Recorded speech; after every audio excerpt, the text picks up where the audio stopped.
The natives are restless tonight, aren't they? They already are, yes. Especially Janet. It's like they somehow already know what I'm going to say.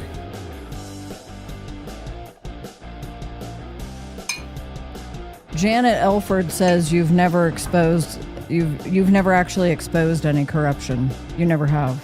We just say that's what we're going to do, but you've never done that. Hi, Janet.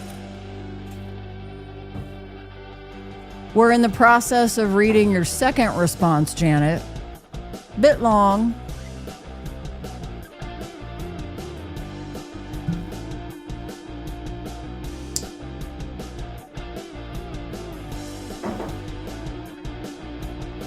So is she related to a deputy or KCRCC stooge? I think that is revealed in her second response. She knows people who had responded that day at Canfield. I think that was the gist of it, but I need to reread it when I'm focused on it. So of course that is, and rightly so, is going to make somebody defensive. She doesn't even know what the hell I'm going to say. Wonder if she got spanked as a child.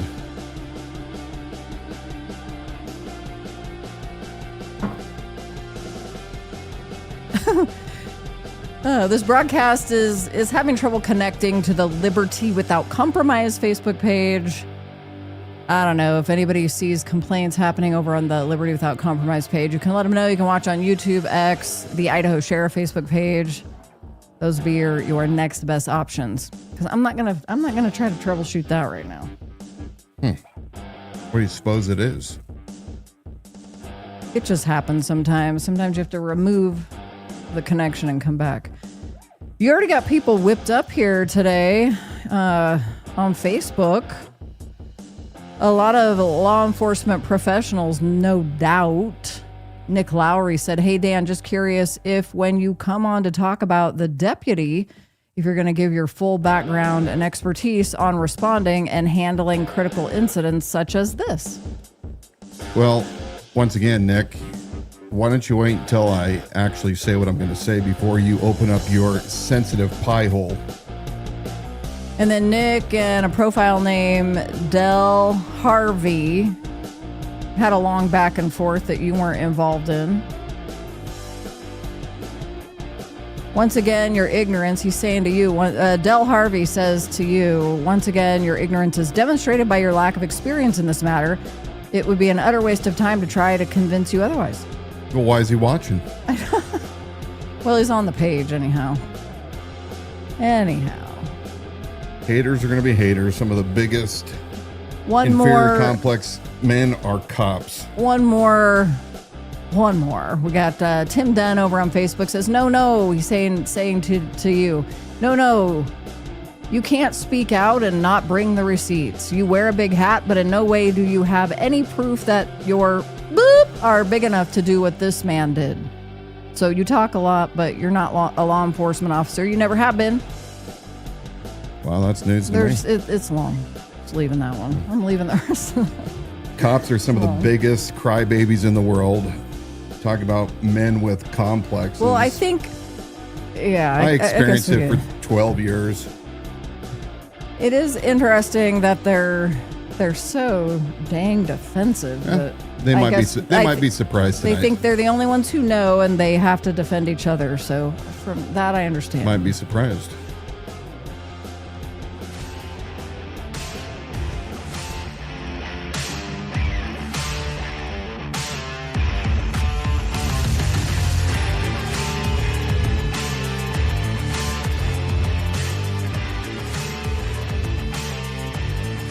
Getting some things situated here. Welcome to the Liberty Without Compromise live stream broadcast. We are the only live, local, liberty-minded program right here in Kootenai County. Yes, we care about your personal liberties.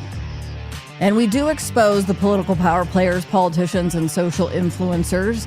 We do bring receipts. We have exposed evil and wrongdoings and unethical behavior in this county. We have actually done that. Janet, But Janet said we forgot to add one thing to our list. What's that? Podcasters. Oh. Power playing podcasters. Oh. So I think... thank you. That's a compliment. Janet, that was awesome. Janet, thank you so much. It was a backhanded compliment. I'm taking her comment out of context, though. I'm probably making it sound cooler than it was. My name is Donna Wilson. I'm here with Dan. I'm going to screen your questions and comments throughout the program. We, as always, take those comments and questions live. You can engage right there in the comment section with each other or pose questions to us, and we'll bring them into the program when it's appropriate. You can also text or send a voicemail to 208-366-4671. A reminder, opinions expressed are ours only, not necessarily that of our advertisers, sponsored affiliates, and not necessarily opinions of Janet. Okay? Wah, wah, wah, wah. Tonight on Liberty Without Compromise, we're asking the questions that, well, I'm not going to say nobody else is asking them, but some feel we are not qualified to even be asking the questions. Newly released body cam footage from the Canfield Mountain response is raising concerns, and inside sources say the decision to award a Medal of Honor may already be fracturing the department. What will the body cam footage reveal about response times, decision-making, and communication? Also inside the Kootenai County Jail, we're now hearing reports of 3 overdoses in a single day. How does that happen inside a secured facility? And why hasn't the public been told until we're talking about tonight? We're going to break down continued failures surrounding backup generators, new spending, and even cyber-related vulnerabilities at KCSO, or that's the rumor. While Sheriff Bob Norris is now asking county commissioners to cover his legal fees through ICRIMP, that's Idaho County's risk management pool. And we've got footage of your sheriff doing that. And then there's politics, because suddenly the Fraternal Order of Police is backing John Padula. We talked about that a little bit on last week's episode. The same candidate that the FOP wouldn't touch 2 years ago.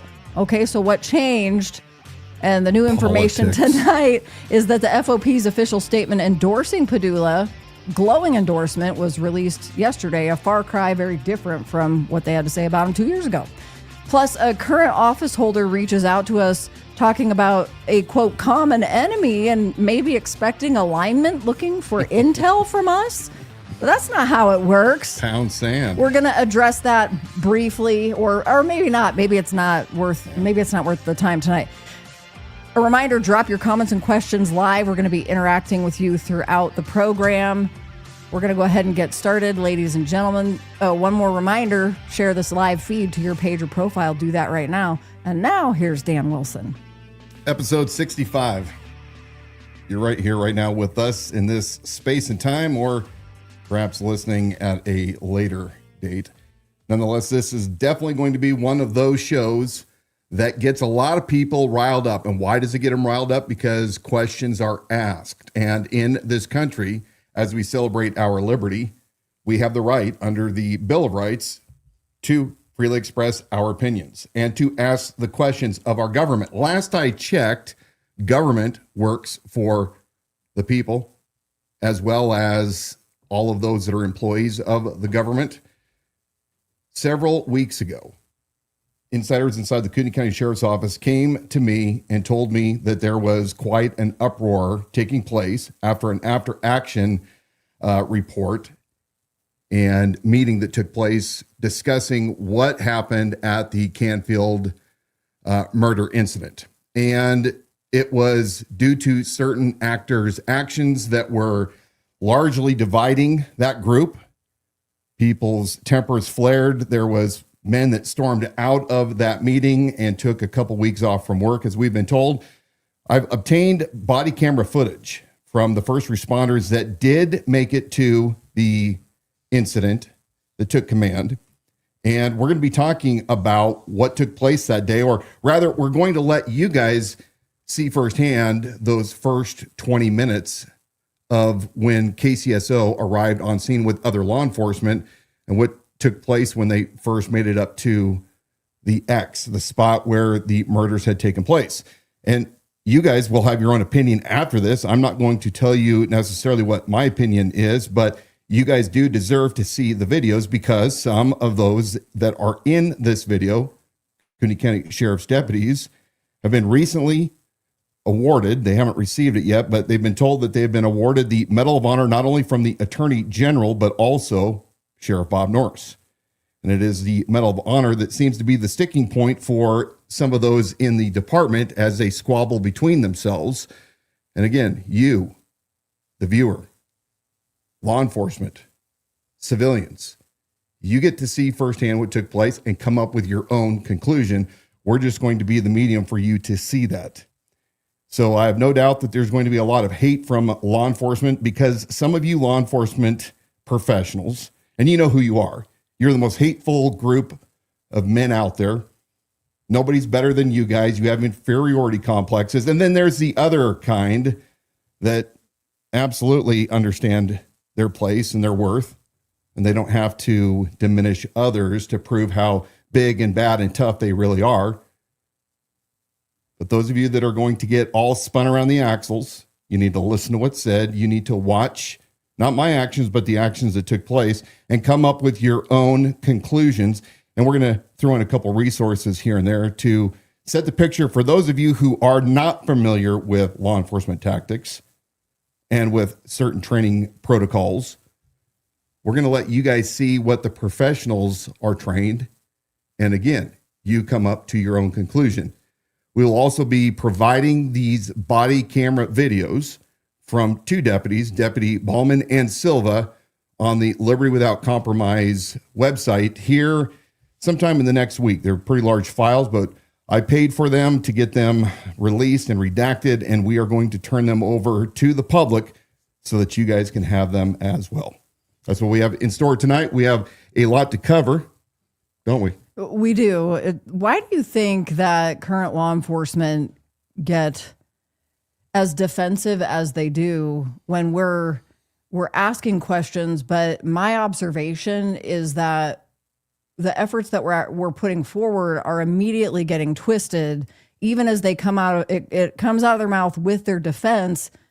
It's like, well, wait, roll back here for a second, read what's being presented, but it's like they're so as a whole, they're already so invested in this idea of you that it's kind of like what they accuse you of, that anything, because you didn't win the election, that anything law enforcement does in this area, it's all just bad. So they've got that preconceived idea of you.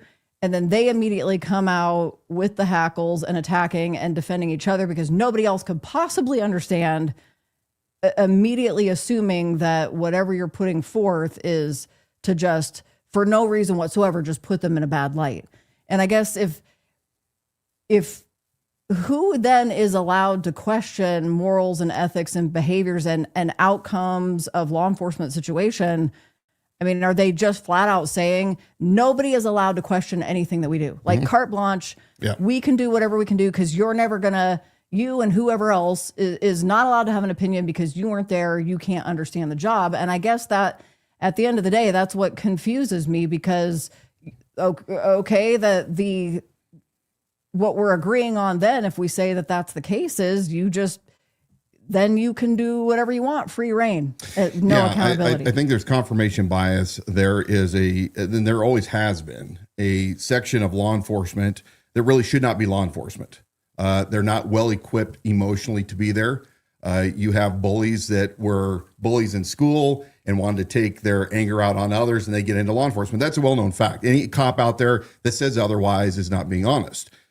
Cops can have a high inferiority complex because they learn the best cops in the world are those that have done things other than just law enforcement for the most part. Again, broad brush, but cops get offended because if somebody comes in and does their job that they're doing full time and they do it part time, then they want to automatically get pissed off because, well, you're not as good as I am. And you have no business doing what I'm doing because you didn't do it full time. And what happens if this guy actually is more proficient than me on the range, or if this guy's tactics or gear is better because he invests his time in tactical training and understanding the laws, I might get exposed. Now, the absolute best cops in the world are those that you never know they're a cop off duty. And I can think of dozens at Spokane Police Department that I trained under when I was a reserve there for 4 years. These were men that also had military backgrounds. They had other vocations, whether they worked farms or construction or did manual labor prior to being in law enforcement.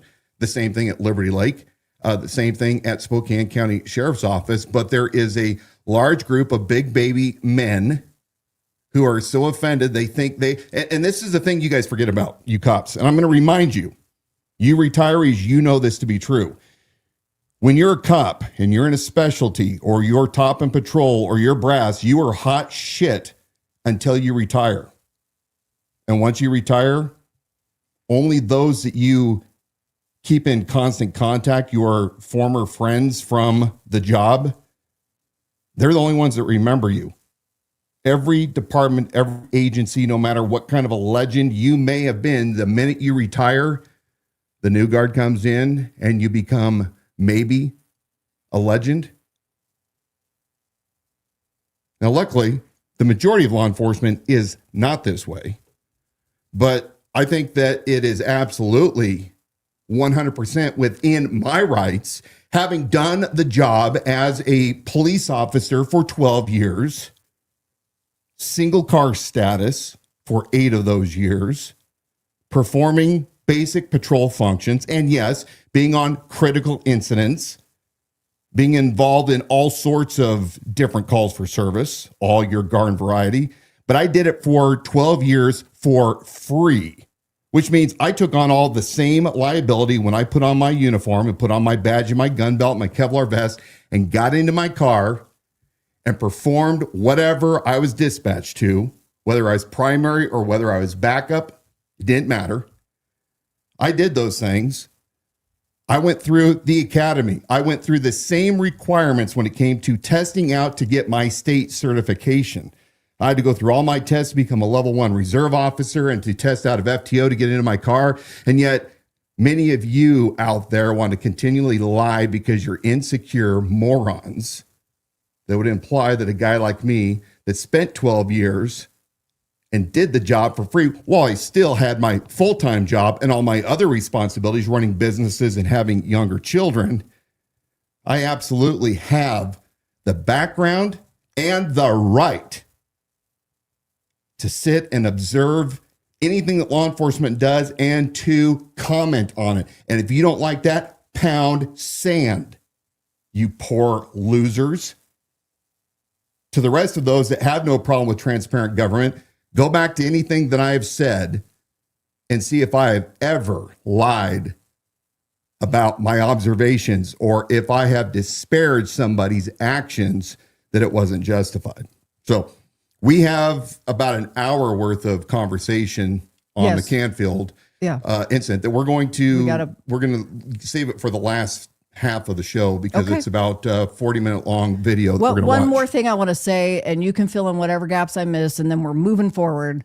But the other major piece to this puzzle that for all of you active or career law enforcement that wants to defend your position and just create this dysregulation and confusion around what Dan's doing is you need to understand that he has a board of advisors and men that he speaks with daily who have been in high-level positions, career law enforcement. Well, some of you local in large agencies that you speak with daily, and you're never coming on. I'm not saying you've never misspoken, but you're never coming onto this program presenting any major topic without having already sought counsel. So go ahead and fill in the gaps. We did for this very show tonight. Yes. Everything that we're going to roll out tonight was already vetted by active law enforcement that are currently in this region.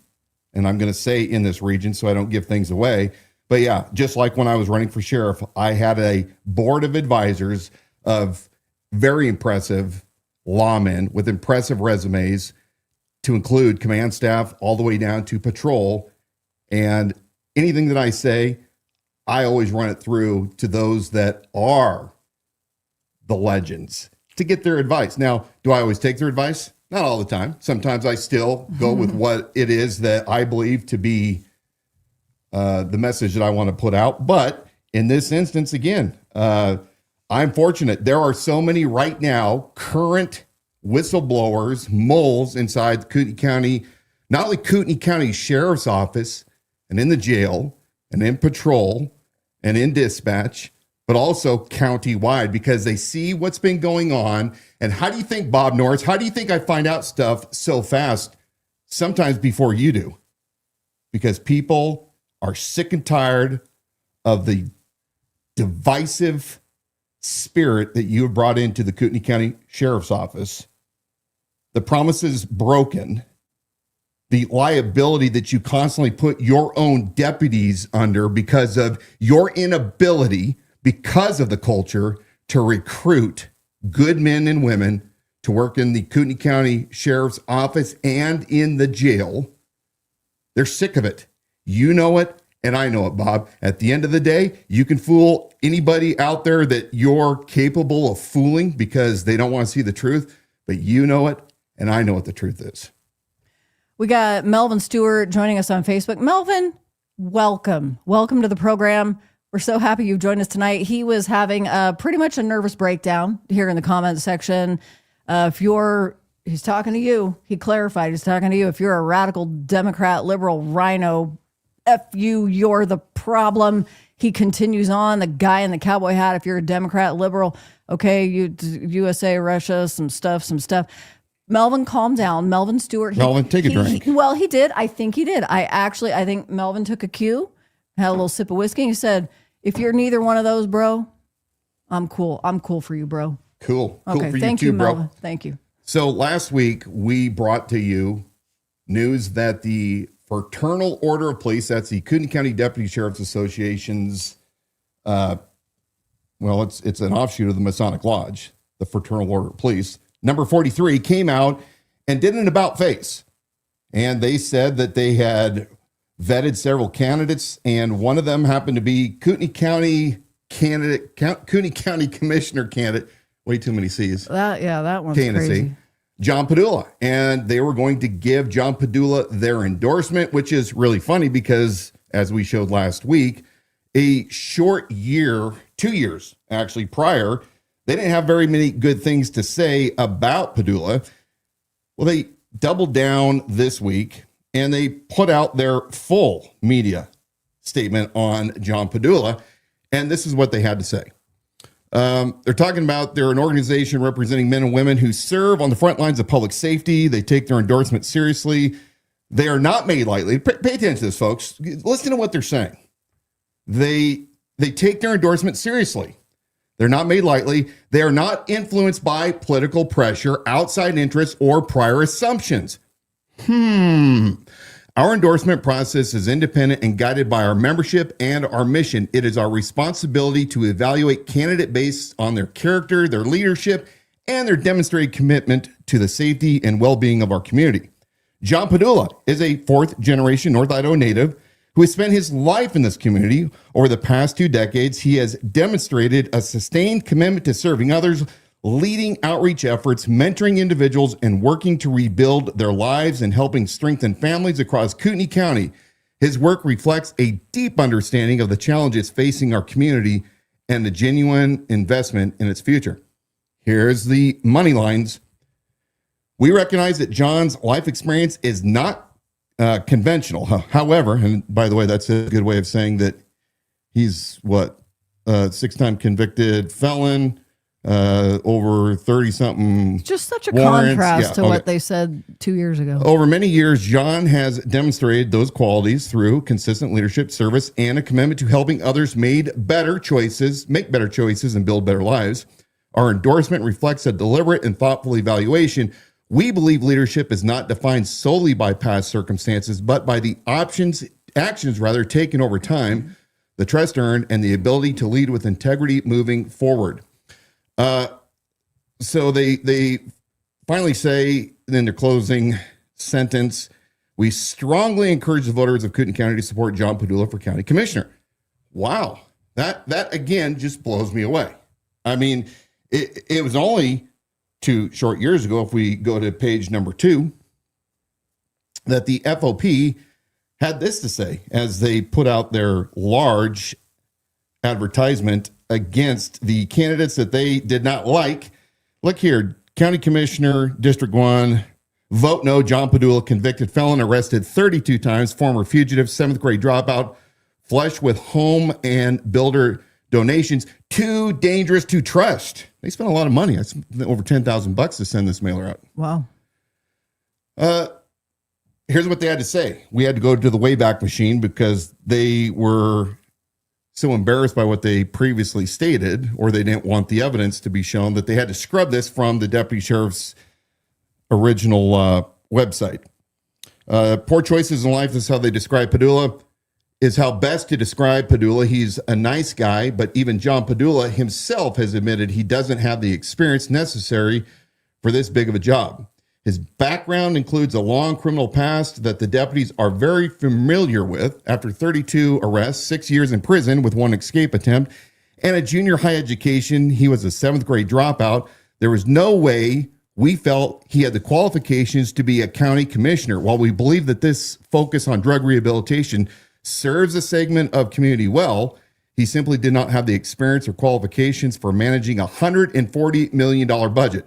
Plus, the local builders and realtors are backing him because they know that Leslie Duncan, another county commissioner, is looking for a second vote to open the rapid growth floodgates. This will lead to more irresponsible growth and higher taxes in Kootenai County. We could not support him. So let me ask little Nick Franson. I don't know if you're still the FOP president or Jeremy Heil or who, Nick, maybe it's Nick Kerfoot. I don't even know who the current leadership is over there at the FOP. Why were you guys dishonest? I'm gonna call out the Kootenai County Fraternal Order of Police as untruthful, because you don't say what you say about John Padula 2 years ago and make a very big deal about his unqualified past that prohibits him, that disqualifies him from being a county commissioner, and all of your concerns that do not change after 2 years. It does not change any of John's criminal past, his criminal history, those that he, I believe, kidnapped, those that he got hooked on drugs, those that were involved with his other devious types of behavior when he brags about sleeping with almost 1,000 women in, I don't know, 15, 20 years. Worked out to about 5 new women a week by the math. It's a lot of chicks. I didn't know we had that many around here. But and part of that time he was in jail. But anyway. FOP, you guys are dishonest. And dishonesty is a character that we do not, we absolutely do not welcome that in law enforcement. There is no redaction. You didn't go back and explain why all of a sudden you had a change of heart. You went after and you helped destroy this guy through your mailer 2 years ago. So what is the political angle that you guys really are working? Even though you lie and you say, it's outside of politics, we want the best qualified people. Why are you doing an about face now? I want to know. I think the voters of Kootenai County want to know. What was the deal that was struck between Bob Norris? Oh, maybe it was because John Padula was a witness in the Penny Collinson case down at the town hall that took place in Cataldo. Could this be that John Padula is being bought off so that he doesn't testify against Bob Norris in a trial? I don't know. It looks suspicious as hell. And I think those of you that are voters should be asking these questions, asking why John Padula is doing the things that he's doing. Speaking of John Padula, last week we brought to you the discovery of an overpayment, an illegal contribution, if you will, by the owners of 2 companies that share the same ownership, a violation of the Sunshine Laws. And unlike Bruce Matari, who received money from Landkicker and Travacor, both owned and operated by Dan and Carrie Edwards, I didn't necessarily think that Steel Structures America and Metal America had deliberately over contributed, but we did turn it in to the Secretary of State and our local Kootenai Elections Department. And right after this broadcast last week, very next morning, I received a email from Christina Olson, and she says, per your concern listed below, the candidate has returned the $1,000 contribution to Middle America. Oh. It was returned and reported on March 22nd. I've attached a draft of the Schedule F showing the return. Since this transaction was made in March, it will not appear on the public site until the candidate submits the March monthly report. The violation has been remedied. Now, here's something interesting. Okay. We caught Matari doing the same thing with Dan and Carrie Edwards just a few weeks prior, and they allowed Matari to take that illegal contribution and move it from the primary to the general election, which you can do. It's surprising that Padula would not play the same game. I wonder if he doesn't think that he's going to get past the primary. Yeah, I mean, that was a first thought. Or maybe he's worried about overspending, kind of like it looks like that he did in the other report, the complaint that I made with the Secretary of State, where it looks like he took $4,000 for the general election that he never refunded to the contributors. Can you give a 30-second rundown of what happened in Cataldo? I mean, like 30-second. No, I really don't want to do that. Not tonight. at all? Yeah, okay. There's a couple people that they don't know what happened. Okay, basically, there was a town hall, bunch of candidates for local county offices, county commissioners, sheriff. Bob Norris was there.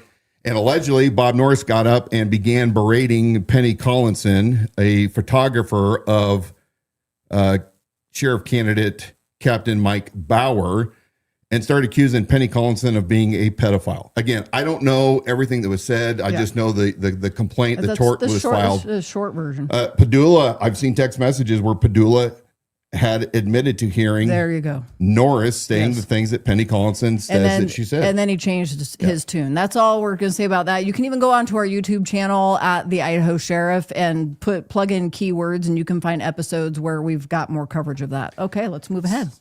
Speaking more about campaign contributions and PACs, you know who the top donors are this year of the Kootenai County Republican Central Committee? The top donors? Mm-hmm. Well, I only have, are they pastors? Well, okay, let me restate this. We're going to talk next week about who the really big local donor is that has multiple companies that he's given, I don't know, close to 120 or 170,000, 180,000. Sure, okay. So this time around, who are the biggest pastors in Kootenai County? So I was on the right trail. That gave to the Republican Central Committee. Any guesses?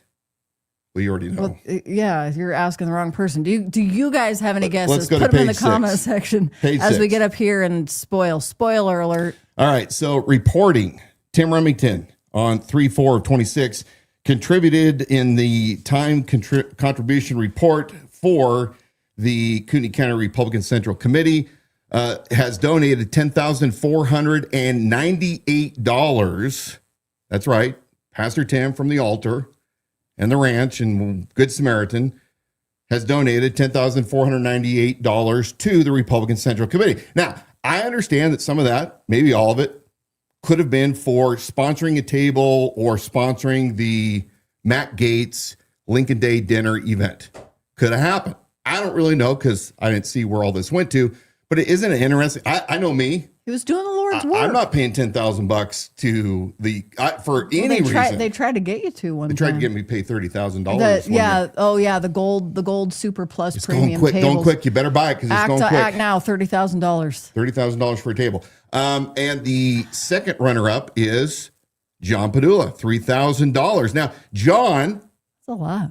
Were you attempting to get the KCRCC to look at you to give you their special red card endorsement? These dudes are loaded. I mean, $3,000, man, that's a lot of money. I suspect that is his own money, not campaign money. But I mean, look at these guys. Between the two of them, it's what? Almost 14+ thousand bucks. That's a lot of, yeah, they're loaded. Wow. That's pretty impressive. So next week, we're going to be looking at the large donors of the KCRCC. We've got a little spoiler for you here tonight.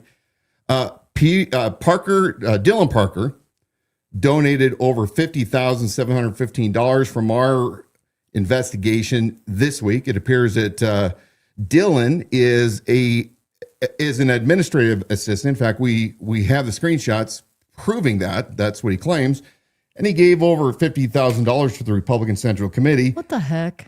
Looks a little odd. 208 companies. Some of you guys may know that. Jordan Redmond, $40,000. Redmond and Company Insurance, another $35,000. State Farm Fire Casualty, $25,000. And Brent Reagan, $20,727. Again, we're going to find out more about where this money came from, who all the players are with 208. That you guys may want to listen next week to this show that we're going to be talking about. I'm sure because it's very fascinating. There's probably a perfectly good explanation as to why Dylan Parker, who's an administrative assistant or whatever he is, gave $50,000. There's probably a perfectly good explanation. Come on. I don't know. Come on. It's kind of reminds me of Tam's Hamburgers and the straw man donors to Sheriff Villanueva and to Bob Norris. What's on the next page? What did I miss? Nothing. We're just going to talk about Parker Toyota next. Oh, we're getting there. Yeah, we're rushing through. I had 6 through 8, and I'm only on. I think I'm on page 7. Trying to keep it straight, man. Could have been me. Trying to keep it straight. Parker Toyota, as you guys may have recalled last week, I shared with you the difficulties of trying to get anything, incident reports, CAD, or body-worn camera, regarding the Doug Parker of Parker Toyota arrest that took place on February 27th. Kootenai County Sheriff's Office denied me, saying that it was the prosecuting attorney that did not want us to have the information. Then I challenged the prosecuting attorney, Stan Mortensen, who wasn't very happy that I challenged him. And he said, basically, I'm giving the advice to the sheriff's office, but they can do what they want. Sheriff's office came back and said, nope, we're now not going to give it to you. They didn't have a problem before. They just claimed it was the prosecuting attorney. But this time they came back around and said, yeah, pound sand, it's still under investigation. We don't have to release anything to you. So I went to the district clerk and I was able to pull an actual affidavit. And we're going to go through this affidavit here. We're not going to go through it in its entirety. We're going to hit the highlights. We told you last week the version that deputies had told me. The big hubbub is whether Doug Parker was arrested and then Bob Norris, the sheriff, came in and interfered and made certain that Mr. Parker did not spend the night in jail. We still don't know any part of that to be true, but here's what is fascinating. We did find the arrest affidavit, the charging affidavit. This is the PC statement from the arresting deputies who shared exactly what took place. We're going to go to page 10. Should start out number 6 up there. Yeah. I want to bust in and say for anybody who's just joined us, we are going to be covering, because I know many of you are waiting for this, but the Canfield murder, that body cam footage that is going to be newly released, and the Medal of Honor, we're going to be addressing that coming up here briefly. So hang on tight with us for that as we continue to give you the update on this Parker case. So go ahead, Dan. On 2/27/26 at 12:40 hours, Deputy Lazaretto was dispatched to the intersection of Pole Line Avenue and Bighorn Road, Post Falls, Kootenai County. Raymond Rodriguez called 911 to report an unknown subject pointed a firearm at his chest and fled the area. Raymond provided a license plate of J as in John, 0, T as in Tom, Y as in Young, A as in Adam, Joy Toya, I don't know. Joe Toya, I don't know. Anyway. Described the vehicle was a newer white Tacoma Toyota. It should be known that during the interview, Raymond and 2 other individuals on the scene stated the vehicle was a Tundra, not a Tacoma. While en route to the area, I requested that dispatch transfer the call to my work phone to obtain preliminary info. Dispatch referred Raymond and I obtained the following information. Raymond was in the area to ride a dirt bike after obtaining permission from the owner. A male in a white Toyota pickup truck told Raymond to move his vehicle. Raymond described the man as aggressive. The male then pulled out a revolver and touched Raymond's chest with the barrel. Raymond complied and moved his vehicle. The male then fled the area in his truck. Raymond wished to pursue charges for the incident and agreed to remain on scene until arrival. Now we're going to skip down to page 11. Raymond informed the male, who he's talking about Parker, Doug Parker again. Raymond informed the male that there was enough room to get around his vehicle, but he was willing to move his truck. The male then exited the truck and retrieved a holstered revolver from the dash of the truck. The male approached Raymond and was holding a revolver in a holster. The male then removed the revolver from the holster and touched Raymond's chest with the barrel. Last week, we talked to you and said that the victim, Raymond, had described the handgun that he claimed that Parker assaulted him with in great detail. Raymond described the holster as light brown, made of leather with a strap around the back with a button. The male undid the button, touched me with it, referring to the barrel of the revolver. Raymond recalled the male state, "You're gonna move your piece of shit truck right effing now." Raymond then moved his vehicle and the male fled the area in his Tundra like a bat out of hell.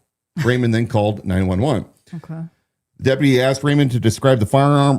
Raymond stated the firearm was a revolver with a dark, almost black-like old rustic barrel with wooden grips. Raymond believed it was a larger caliber, possibly a .357 or .45 ACP. Page 12.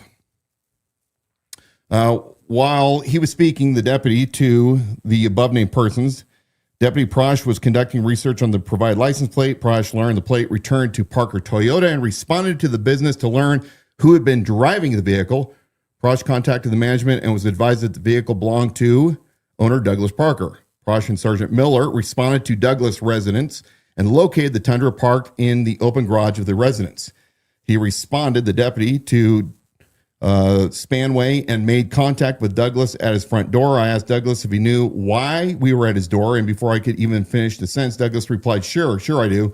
Douglas then invited up us into his residence. Douglas stated he'd been running his dogs out there almost every day for almost 50 years. Douglas went on to say those kids go out there and ride those motorcycles and just tear the shit out of things and scare the F out of the quail. And I'm out there walking my dog a couple hours ago. Douglas recalled what he was doing, but he goes on to claim that he never threatened the kid whatsoever.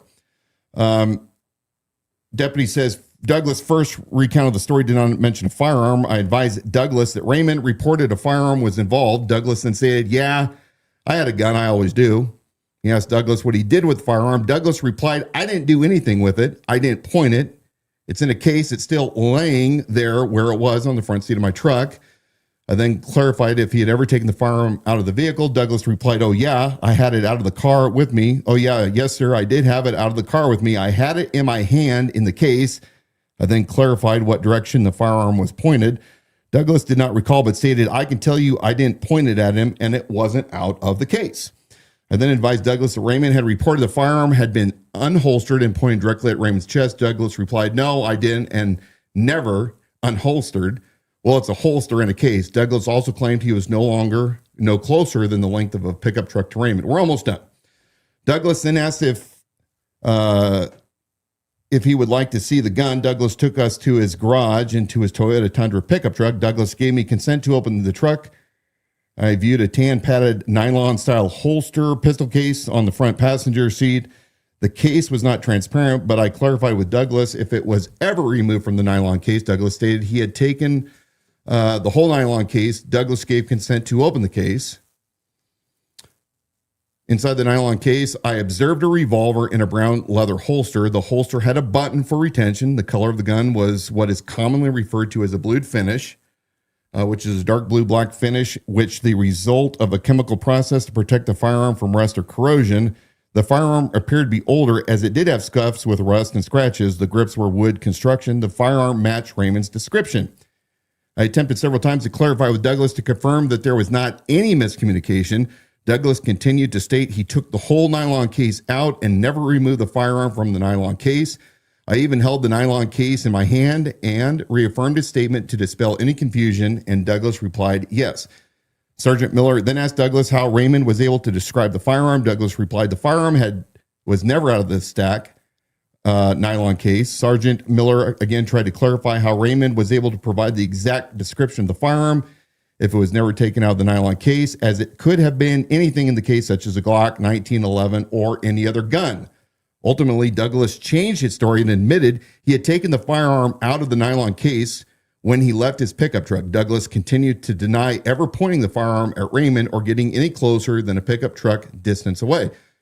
Douglas never explained why he felt the need to take the firearm out of the vehicle to speak with a pretty nice and polite kid. Douglas was determined to be untruthful as he changed his story multiple times, and when confronted by evidence, the firearm described by Raymond was located and matched the given description. Douglas was placed under arrest for 18-9051C aggravated assault, and the firearm was seized as evidence. Deputy Prosh transported Douglas to the Kootenai County Jail, where he was booked without incident. Okay. That matches very, very close to what the deputies told me that I relayed to you guys last week. But the question is, was Parker actually booked into the jail, or was he cited and released on the medical? Let's go to the very next page. I did a quick check with Idaho I-Courts, and there is nothing currently in the court system regarding Douglas Parker or this case. Now, that may not mean anything. It may take the prosecuting attorney a while to get it input into the system, into the courts. Maybe they're working on a plea deal. My guess, if I was a betting man, is you're going to see the prosecuting attorney strike a plea deal with Mr. Parker, let it all go away, plead it down as something like reckless endangerment or something smaller, disturbing the peace. I don't know. But watch for this thing to be swept under the rug. Watch for those that are going to breathe a big sigh of relief that this mess is finally behind them. But the question is, what happens to the victim? What happens to the guy that Doug Parker was pointing a loaded handgun in his chest with, demanding that he not be on a piece of property that Doug Parker didn't have any right to tell this young kid that he could or could not be on? Remember, guys, the rule of law applies to everyone, and everyone deserves equal protection under the law. This is this corruption stuff that we talk about a lot. Now, we don't know all the facts yet. We may never know the facts of what really took place, whether or not Bob Norris interfered. This is what deputies are telling me. In fact, it must have been Sergeant Miller that was extremely irate at Lieutenant Zach Sifford, who had received the order from Sheriff Norris, as I've been told. We won't know, but this is why we expose these incidents. We expose them to make certain that all of our government officials who might be inclined to do things not by the book, to force the sunlight on them to make certain that they are abiding by the book, aka equal protection under the law. There you are reading official documents and police reports. So you're bringing the evidence and receipts that are available. The rest of it, I guess we wait and see. Coming up, newly released body cam footage from the Canfield Mountain response is raising concerns, and inside sources say the decision to award a Medal of Honor may already be fracturing the department. We're going to find out here pretty soon what the body cam footage reveals about response times, decision-making, communications, and just a couple of new angles of some of the things that took place on Canfield Mountain that day. Yeah. Look, as we're pushing through this pretty quickly in order to get to the Canfield portion of tonight's show, we were sitting in our cigar lounge enjoying a cold one and a couple cigars. And I look at my old campaign phone, which I don't know, half the people in Kootenai County have. I don't look at it much. But there was a text message from somebody that I wasn't expecting. Mm-hmm. This text message came to me. I'm not going to reveal this person's name. They already know who they are.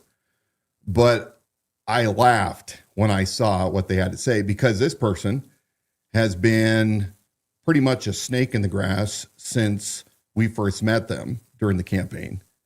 They are part of the KCRCC. They met with us as one of the board members because they wanted to hear, at the prompting of some supporters, they wanted to hear our story and get some more facts. But what was your impression at the time of meeting? Well, I'm gonna try to say something that I know I'm not going to articulate very well, but it is my impression at the time is the amount of smugness and arrogance out of not only that person, but others, the handful of others who along the way that I knew were aligned and affiliated with the Kootenai County Republican Central Committee or other elected officials that acted as though, the whole kiss the ring or convince me why me showing up to sit across from you is even worth my time. Right. And so I guess the part of this, when I say it's astounding to me, the amount of arrogance that somebody comes in with when I look at a person and I say, okay, you only perceive that you are in some kind of elevated position because you arrived on the scene and you aligned yourself with something that was already actively in motion that somebody put hundreds of thousands of dollars behind and 20 plus years or wherever it's at now, 30, I don't even know, to create. And so you have people who more newly walk into the central committee or to these groups where there are alliances and there's a ton of money and power behind that, and they adopt that. I am going to go onto the winning team. I'm going to put on their jersey and I'm going to fluff my feathers and prance around town. And I ain't giving you the time of day because look what team I'm on. Look what team I'm on. I got the star player, the star quarterback, or the point guard, or Michael Jordan, or whatever it is compared to the team. But I'm like, but what have you done? You're the water boy. Like I don't okay because you bought a jersey off of the merch table. You will align yourself with that team, and the amount of arrogance that comes with that, and it's nothing that you built through your own blood, sweat, and tears. It's not sacrificial. You're not sacrificing your name and reputation or risking being some kind of an outcast when you walk into a community, and those are all the heavy hitters and power players.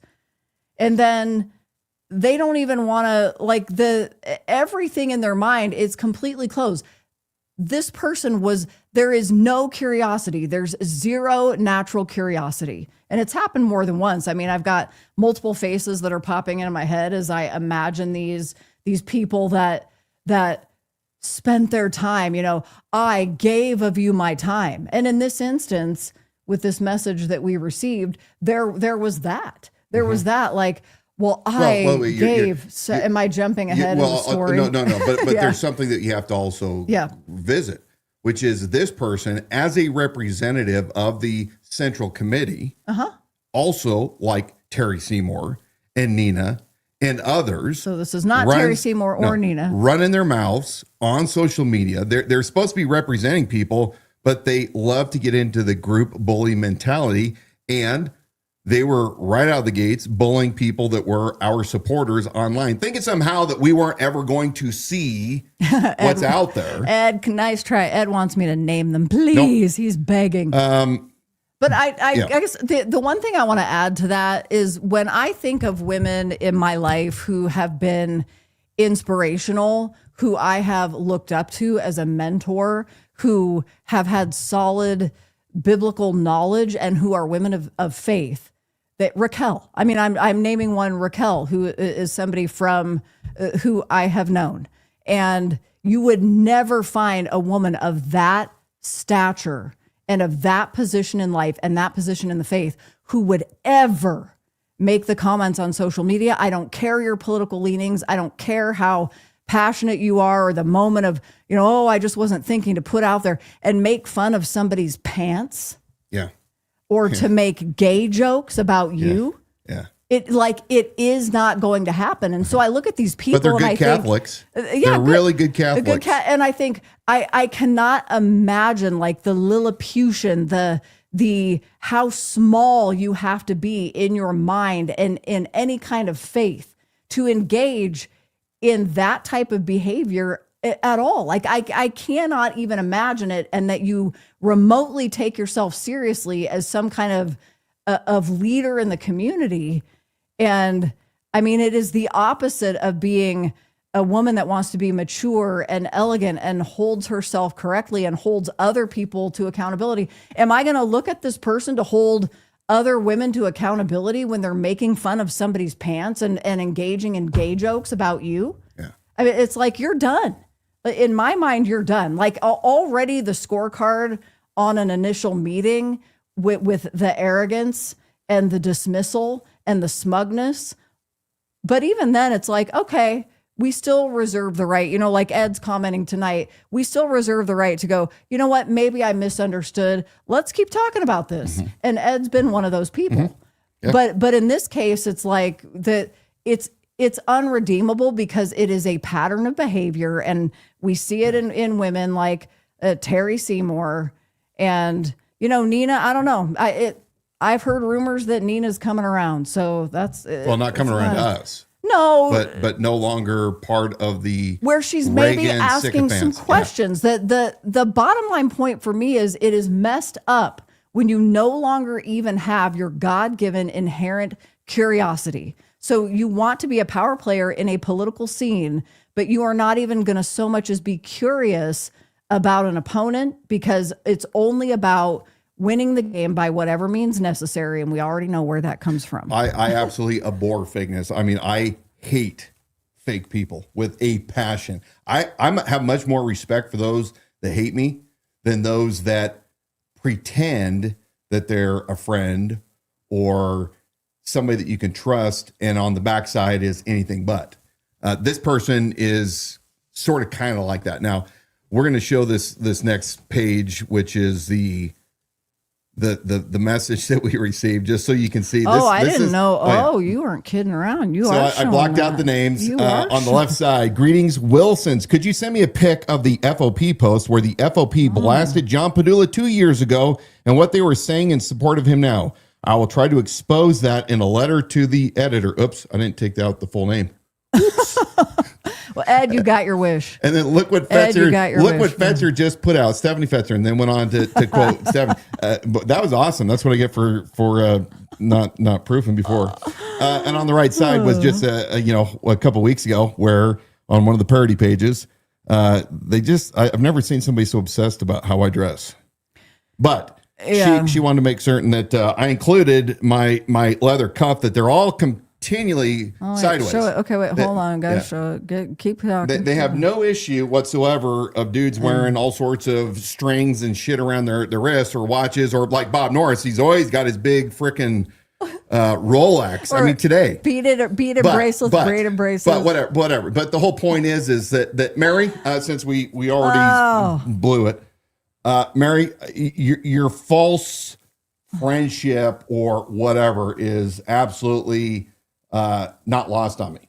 I'm not that stupid. I'm surprised actually after watching us for the past 2 years that you would think that we're that gullible. And my message to the rest of the KCRCC stooges, if you are not genuine, if you've participated in the mocking and the ridicule and the calling me a liar, and then you come back around wanting me to do something for you, it ain't ever going to happen. Remember, I am not in alliance with the KCRCC, with the North Idaho Republicans, with the Candlelight people, with the Altar people, with any group or organization.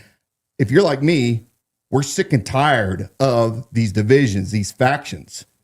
I'm for the truth, and I'm going to stand up for whoever is speaking the truth at the time, if it is the truth. And that's just the way it's going to be. The rest of you guys can pound sand. I'm not on your side, never will be. I'm going to say one more thing because I didn't realize you had this ready to bring up on stage, and I'm showing this again. But one of the things you see in this message from Mary White, because her name was there, whoops, is what she attempts to do is she says, look at, this is something that I've spoken in depth about. What she's trying to do is triangulate.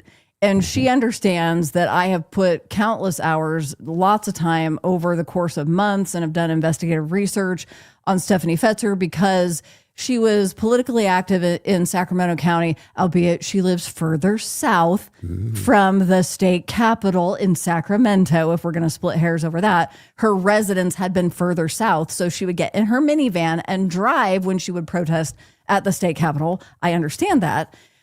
So Mary White understands this much, or she had somebody say that to her. So what she's attempting to do is actually a tactic that Stephanie Fetzer herself would do because, and I'll get to that in a second, but Mary White was using this as leverage to say, oh, by the way, Stephanie Fetzer just announced that she's running for the Kootenai County Republican Central Committee or Precinct 520.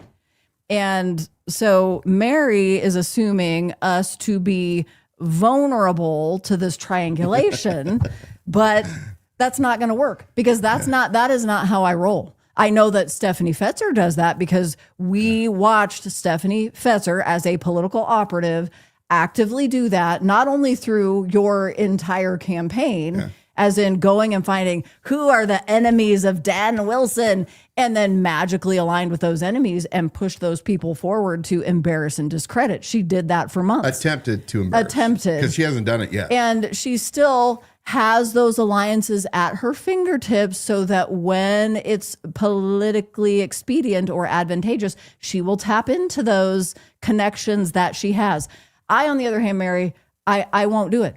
I won't do it. I'm not going to unnecessarily go after Stephanie Fetzer. I've already put out what is available. And in fact, you can find that report on Stephanie Fetzer on our YouTube channel. I encourage you to do that because she is running for a political position for a hotly contested precinct races, which are usually pretty sleepy. But in this upcoming election, they're hotly contested. Stephanie Fetzer is running for one of those. So it is going to be important for you to understand where she's come from and what she's doing in this county. So YouTube at the Idaho Sheriff, it's about a 20-minute expose. You're definitely going to want to watch that. There is a war right now going on in Kootenai County between the following. The Kootenai County Republican Central Committee, Brent Reagan, and all of his nonsense, the Dave Rileys, the ones that are super ultra over the right whack jobs, those that want to force their religion on you instead of going, that's between you and your God. They're attempting to convert you through legislation, personal belief.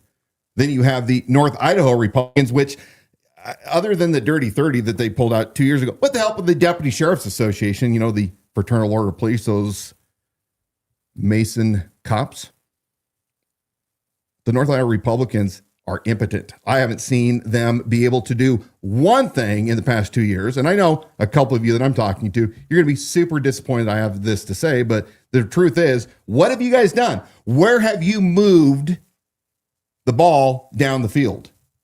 I haven't seen anything. You talk, there's talking that goes on, but like nothing of any kind of substance. And then you have the last, which is the Candlelight Altar Group.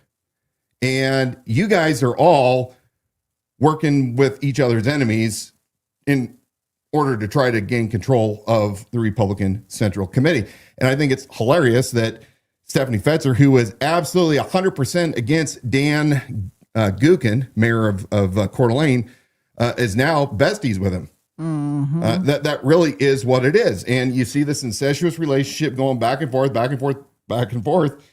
And it's ridiculous. There is no, in my opinion, there are no good choices right now for John Padula's seat. And it bothers me, this Julie Hensley, because we're being told by Kootenai County Republican Central Committee insiders that Bruce Matari, County Commissioner Bruce Matari, who also has a special deputization at the Kootenai County Sheriff's Office, well, he and his wife Carla are managing Julie Hensley's campaign. And if that is true, I would have nothing to do with her, and I would have nothing to do with Padula. It's fascinating to me that you have the altar church that, if John Padula was elected, would hold two. They would be the home church of two Kootenai County commissioners. Look, is John Padula going to be deputized next? This incestuous relationship blows my mind. But yeah, we're not going to play your guys' politics. We're going to keep standing for the truth. And I think we have a couple more things to hit real fast here on Norris and the dysfunctional Kootenai County Sheriff's Office. We do. I want to add one more thing because you touched on that. But for those of you who don't understand the problem, when you think about the political power players that attend these local churches like the Altar and Candlelight, we had somebody on the program that just shed some light on the fact that, hey, the Pinkertons attend the altar as well. And they gave a $25,000 donation. They are very politically involved. And so if you don't understand the inherent problem with the amount of money flowing through these institutions and these businesses, and then how that all ties into politics and why it's so controlled and these people are controlling each other. That's why there has to be accountability. There has to be accountability, and it's all interconnected. Everybody accuses you, you're just going after your sore because you lost. So you're going after anything in the sheriff's department, and you clearly hate pastors and churches, and they've just done so much good. How dare you? Just corrupt ones. Just the corrupt incompetent stuff. ones. Okay. Yes. Go. Thanks to those of you inside Kootenai County Sheriff's Office that are blowing the lid off of what dysfunction is going on. We received a tip early on this week that last week on the 27th, which was last Thursday, Friday, there were 3 overdoses that took place. Again, in Kootenai County Jail in the pods. There was 6 overdoses just a little over a month ago. They paid for these large scanners. Commander Heil, how in the hell is this happening inside your jail? How is inmates able to obtain any kind of drugs or contraband? What are you doing to stop this? Or is this back down to what my argument's been for a long time? Bob Norris has not been able to fix the deficiency of jail deputies for his jail in order to securely and safely run that jail. And we're seeing the fruits of it all of the time, like the generator that failed when we had the recent power outage. For 8 to 12 hours, that generator was down. Everything inside the jail was depowered because the backup generator failed to fire. We already talked about this last week. Reports came in that possibly this next Tuesday, a new generator is being installed at the jail. Hopefully, if that's true, or if it's an additional backup, I haven't seen any of the specs on it to be able to discern.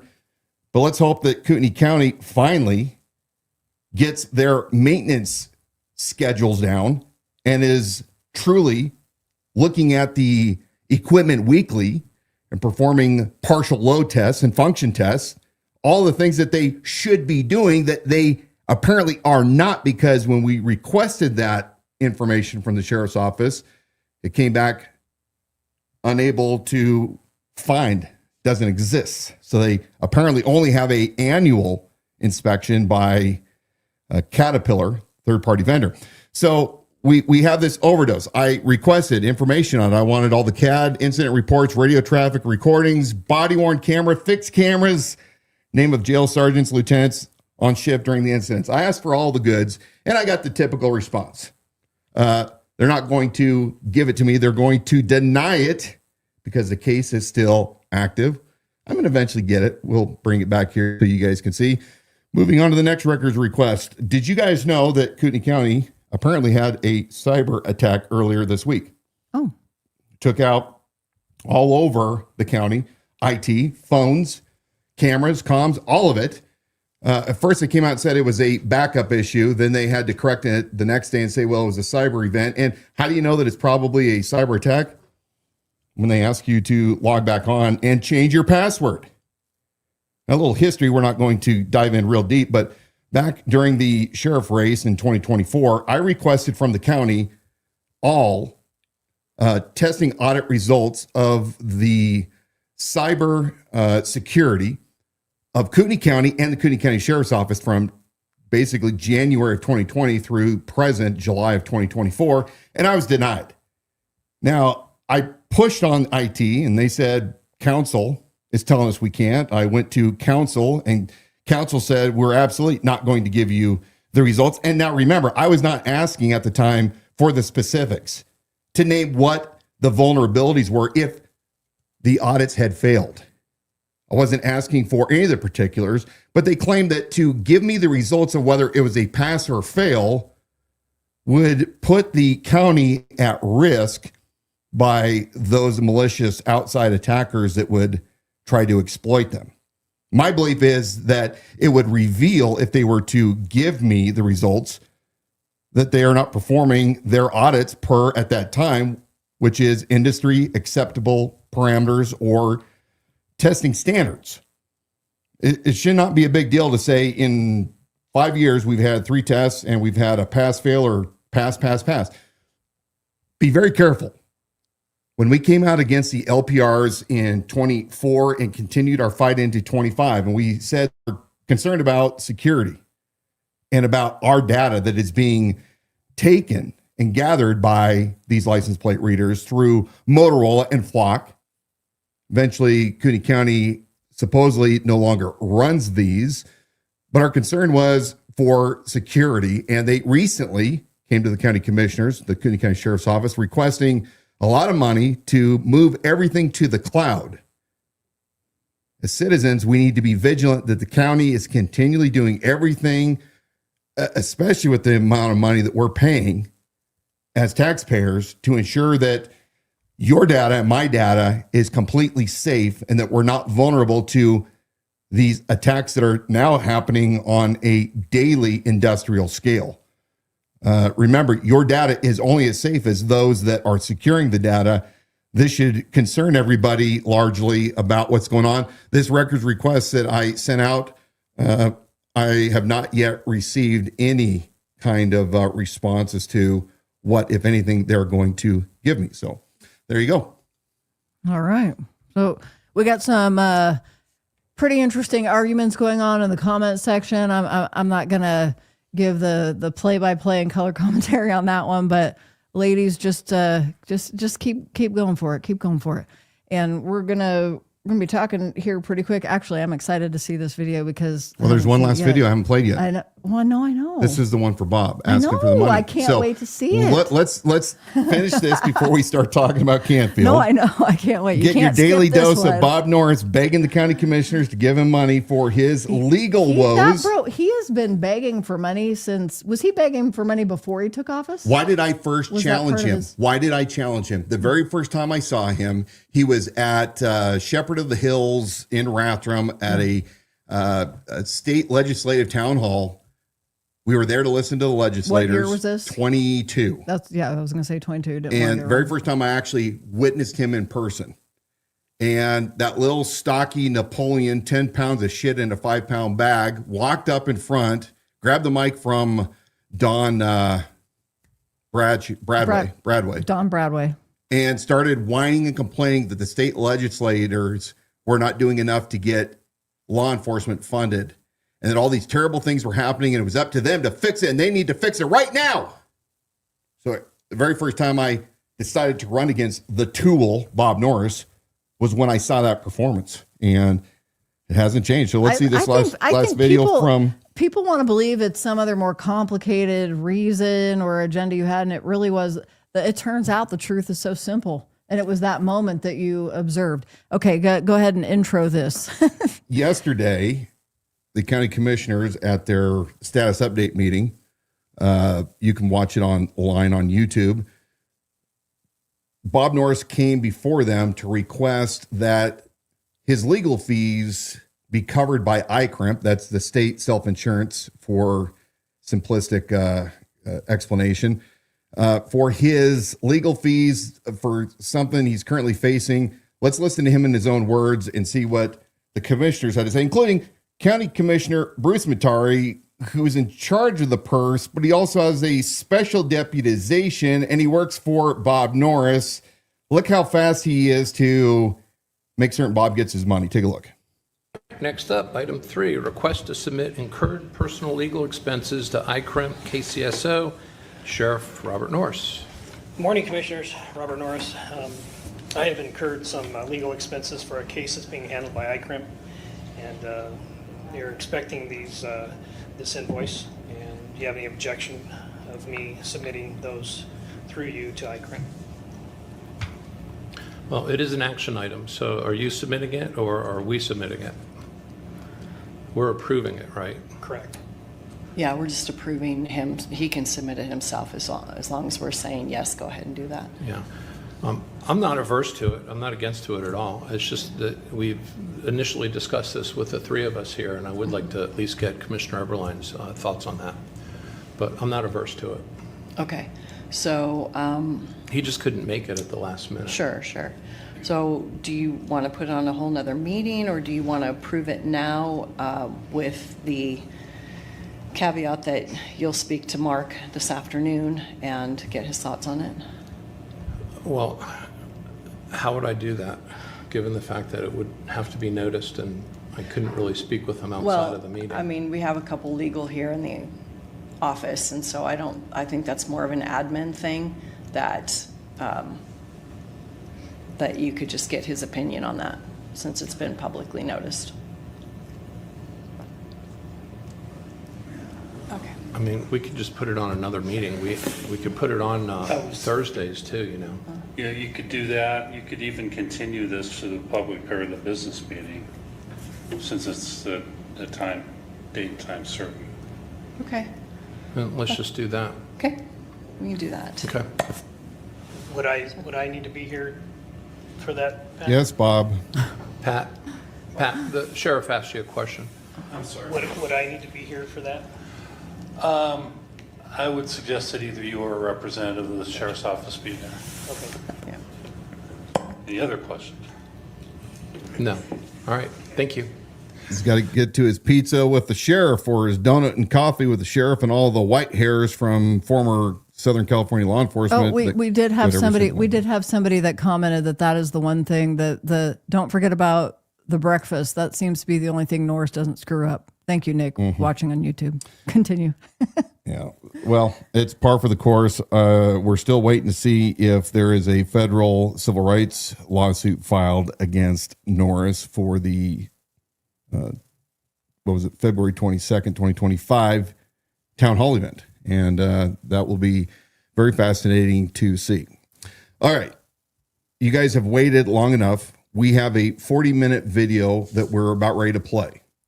We're going to show just an intro for those of you who maybe have not been following the Canfield murder incident when we had two of Kootenai Fire and Rescue and Coeur d'Alene's finest battalion chiefs murdered in cold blood.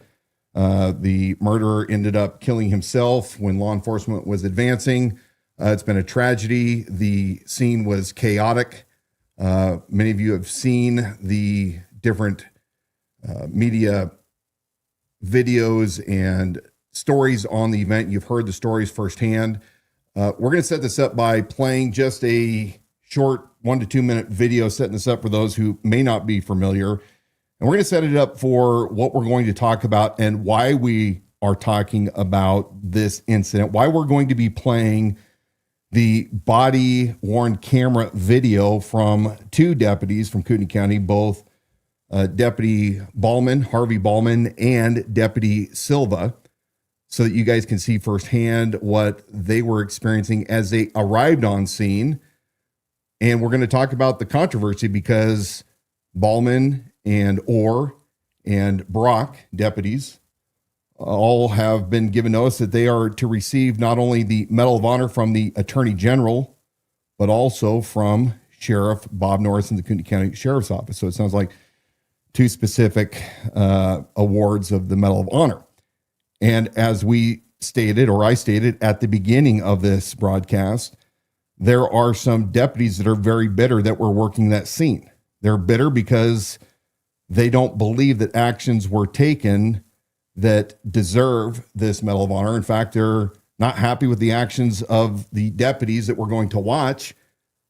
Again, I'm not going to tell you what they did was right or wrong, because as you have said, all you law enforcement blowhards out there that are so uptight that another cop, who knows, we don't armchair quarterback for the most part, other officers' actions. But we're going to let people observe and see if this is a case of, well, you can't armchair quarterback, or it was gross negligence, gross lack of action, truly a noticeable thing that the other deputies are right in their assertion.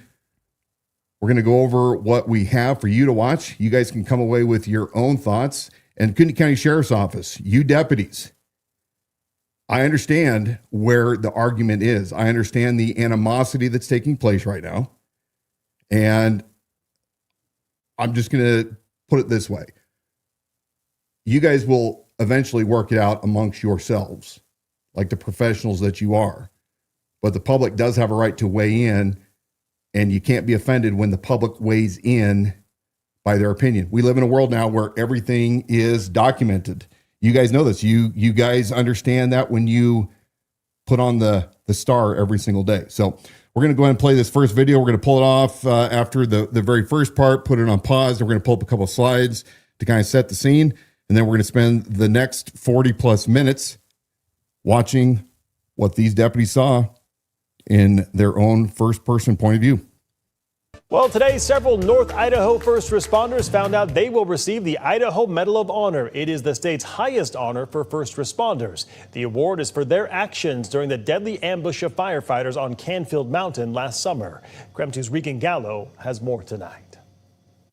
Well, 3 sheriff's deputies and 2 fire district firefighters were awarded the Idaho Medal of Honor for their courage and bravery for their response during the ambush attack on Canfield Mountain. Law enforcement right now, there's an active shooter zone. There's not PT3's down, PT1's down. Everybody shot up here. That's the voice of Captain Fritz Wiedenhoff, a firefighter with the Northern Lakes Fire District who responded during the attack on Canfield Mountain. The department said Wiedenhoff warned other first responders an active shooter was on the mountain. I am told it was his heroic actions that saved more lives from being lost. Coeur d'Alene Battalion Chief John Morrison and Kootenai Battalion Chief Frank Harwood were shot and killed during the ambush attack that day. What he demonstrated that day is no surprise to me. You know, he is an outstanding individual. And the way he acted, like I said, I couldn't be more proud of what Fritz did that day. Coeur d'Alene firefighter Dave Tisdall also received the Medal of Honor, along with 3 Kootenai County Sheriff's deputies, Harvey Ballman, Eric Brock, and Josh Orr. Kootenai County Sheriff Bob Norris says in a statement, it is an honor to work alongside the 3 deputies. Officials with Northern Lakes Fire District tell me the official award ceremony for the Idaho Medal of Honor will be on September 1st in Boise. I'm reporting in Hayden. Regan Gallo, KREM 2 News. All right. So that gives you a little background. And I don't know whether or not they have been already given some of the Medal of Honor or if they're going to combine it. We know that there's going to be a ceremony later on this year. But let's do a little setup. So once again, we are not second guessing the deputies on the scene. We're just going to lay out a couple facts. This stems from, again, for those of you that have been following us for the past year, you know that I have spoken out against Bob Norris's abysmal failure at the very onset with his press conferences where he didn't get any of the facts correct and drove away, apparently, a lot of the Coeur d'Alene guys from his press conferences. And he made it worse as he continued his next 2. We've also talked about Casey Whalen, who, when the investigation finally concluded and Kootenai County Sheriff's Office finally allowed the final incident reports from Detective Hollenbeck to be published and obtained, he had already done that. He'd taken the CAD, and we had him on, and we discussed some of the report. We have not been following, as Liberty Without Compromise, Dan Donald, we haven't been following this super, super close, but about a month ago, deputies came to me, deputies plural, and told me about what was going on inside the agency after action meeting that they had to discuss what went good and what went bad. And at this time, there was a lot of arguments against those that were on scene. So this isn't something that all of a sudden I found, right, but I had to spend several $100s to request. I was told flat out which body cameras to request. Just so we're clear, I received the names. I put in my records request. I paid several $100s for these. It took me a long time to get them. We finally got them last week. It took several days for me to watch them to see specifically which ones we were going to play, because I got about 4 of them. And so this is why we are playing them. a couple things to set up, and we're going to pull the first slide up just to kind of set some background. Harvey Ballman is, no, we're not. I want the original slide, please. Yeah, thank you. Oh, yeah, there we go. Thank you. Harvey Ballman, deputy that was one of the very first ones on scene. He was a United States Marine Corps Staff Sergeant from 2005 to 2014. He's a Kootenai County Sheriff's deputy and canine handler since 2011. He's a SWAT officer. He's an alert instructor. Alert is the University of Texas and the DOJ right after Columbine. They got together and came up with a unified approach on how law enforcement started addressing these active shooter events, because in the old days where we wait for SWAT to come in and then we move, ended up with a lot of kids dead in Columbine. And so alert is something that is now taught. I went through alert training when I was a patrolman. And so apparently, as we have been told, Harvey is a alert instructor. And let's see, my slide gets covered, so I got to manipulate it. He's owner of Continuum of Force Concepts 2017 to present, tactical training, and director of training for Defensive Action Center 2017 to 2025. What is alert? Advanced Law Enforcement Rapid Response Training. Core doctrine and training focus is the foundational doctrine shifts from contain and wait to immediate action by first responders, often solo or small teams, to isolate, distract, and neutralize the active shooter threat. The key and principles include rapid deployment. Officers move towards the sound of gunfire or threat without delay. Teams and solo movement. Concepts like shooting and moving, threshold evaluation, assessing danger before entry, hallway clearing, room entry techniques and breaching, manual or ballistics, integrated response, coordination between law enforcement, medical first responders, hemorrhage control, trauma care, and incident command using NIMS and ICS. Post-engagement priorities, casualty care, scene, security, and transition to investigation. And also, solo officer rapid deployment, training for off-duty plainclothes or single officers, including blue-on-blue mitigation and force-on-force scenarios. Okay, so I went through the training. And in fact, for all of you naysayers, here is my certification in 2016 as a level 1 terrorism response tactic active shooter certificate holder. Went through the multi-day training. So I've actually personally gone through this training. For all of you assholes out there that want to continually say I was never a cop, put it in your pipe and smoke it. I'm going to say the last few things here before we will start playing these videos. Remember that the Kootenai County Sheriff's Office recently spent a lot of money to up armor patrol vehicles by putting Kevlar panels inside the doors in order to stop, ostensibly, bullets. Now, I don't think that they have bullet-resistant glass in the windshields and the doors, but they have Kevlar panels. So these are a couple things to keep in mind as we're going to now begin watching this video. I will set the video up by stating a few things. One is Deputy Ballman. His video was running until he gets out and at some point puts on his heavy SWAT vest, his plate carriers, to respond to this active shooter event. And it appears from the footage that I have, which apparently I paid for several hours of nothing blank, he just left the camera with his patrol car.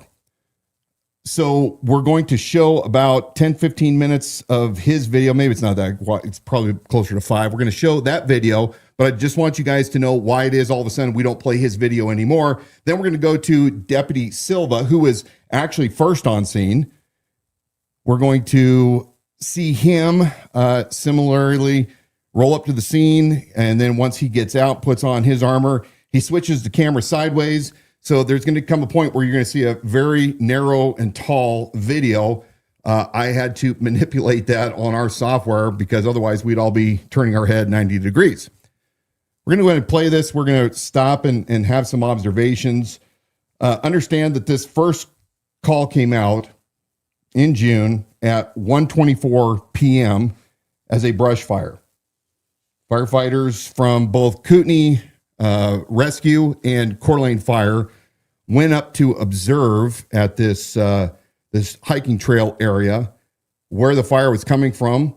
And this is kind of how it's set up. And they were first on scene somewhere around 15 to 16 minutes after they were first dispatched.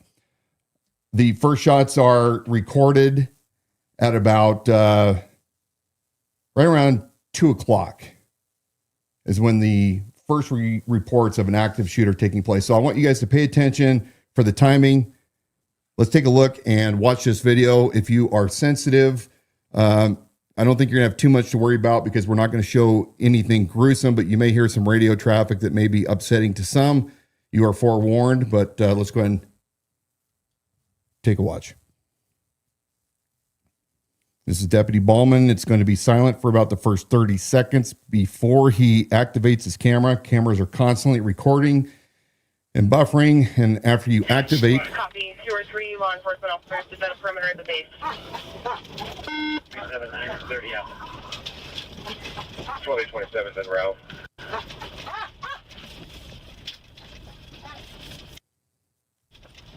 This is not great.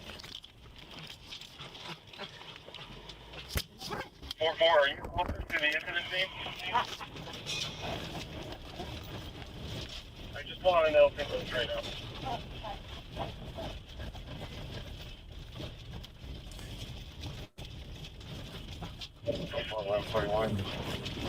FS 19, 2310. You're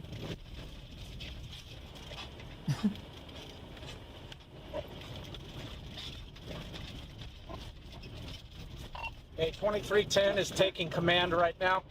I'm with FS 19 and some other Fed law enforcement rangers.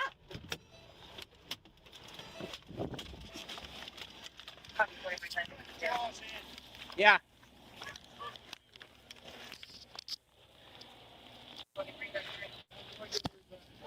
Okay, get behind something.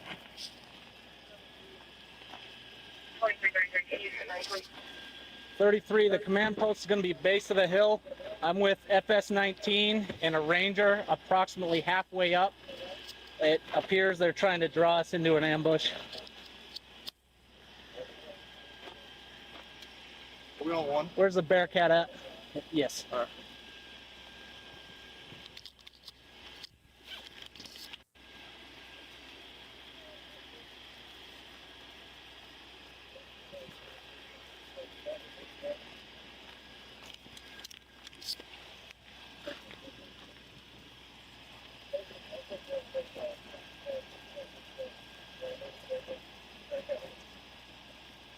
I need both Bearcats as soon as possible. Also, I need a thermal drone up as soon as possible. I see going on up with primary where stage at. Okay. Up over the bottom of metal template good. Yeah.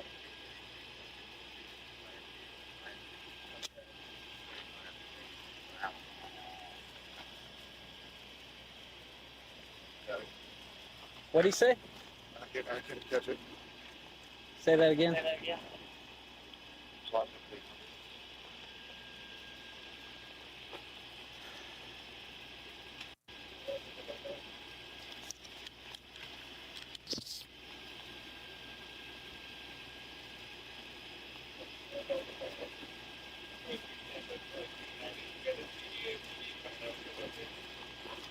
Copy. We're holding right now. What's the status of the fire guys up top?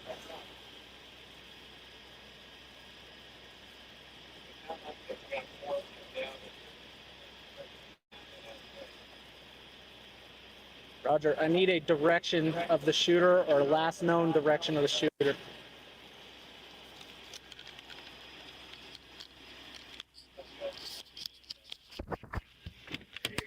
a grade on where those firefighters are at so we get a spot.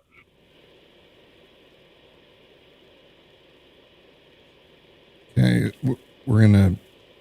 This will shortly run out here. Okay, a couple things that I'm going to point out. again, and please keep it up on screen. Keep me minimized because I want to keep playing this. A couple things here. One is we're going to show Ballman's video first because he had the least usable amount of footage. He was not the first on scene. Deputy Silva was. As Deputy Ballman rolls up there, you can hear his dog in the background barking. There appears to be two federal law enforcement agents. One was U.S. Park Ranger and somebody else with Forest Service law enforcement. Notice that one of those guys was already kitted up with a helmet, ballistic helmet, plate carrier, rifle, ready to take care of business. Notice that this video also did not show any timestamp. I'm not certain why I received it from Kootenai County Sheriff's Office in that manner, but unlike the Axon cameras, apparently this Motorola camera that Deputy Ballman was running did not impregnate the time on the video as it rolled out.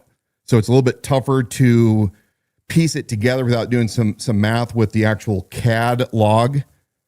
But you see him pull up there, and he is in communication with these federal law enforcement officers. You hear him talking to dispatch, calling for the Bearcat, calling for drones, and then he says that they're going to hold up and wait for the Bearcats to arrive, and they wanted to know the status of the fire that was above. So we're going to go ahead and now play this. Again, I apologize for some of the quality. It was very difficult because the camera was turned around to get everything to be copacetic, so you'll have to bear with us. Hopefully the audio and visual, you guys can see what we're looking at. And again, it's going to buffer 30 seconds before the camera is activated. This one does have a timestamp. It's a lot easier to synchronize with CAD.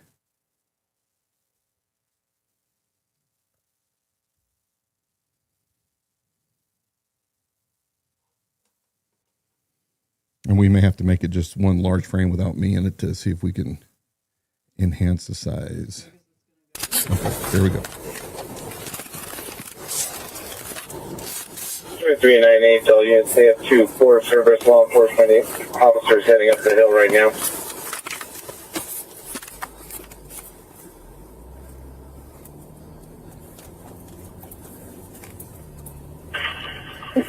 Central 1119, I'm going to unlock the gate up at the top for the fire engine, and once I'm done, I'll come back down and deal on 1support to be in the area. Units en route, they reported that.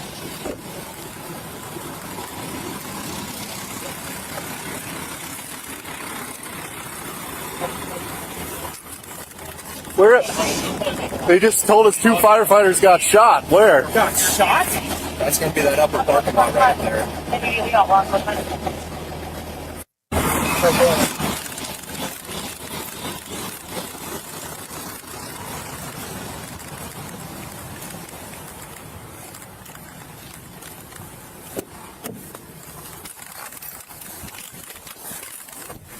.2310's coming down Nettleton Gulch now.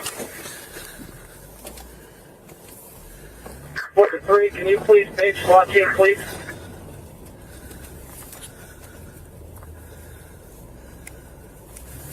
Okay, bump.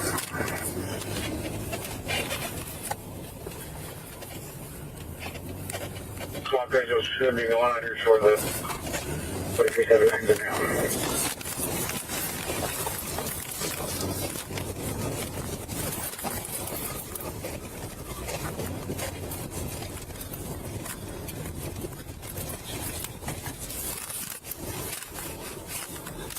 Where's the shooter? Any info?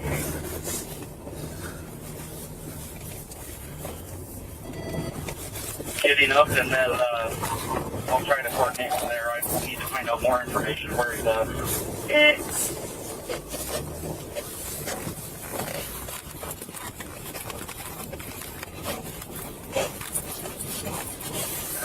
Central 73. 2330. Is there anybody from the city that can possibly get the Bearcat for a rescue?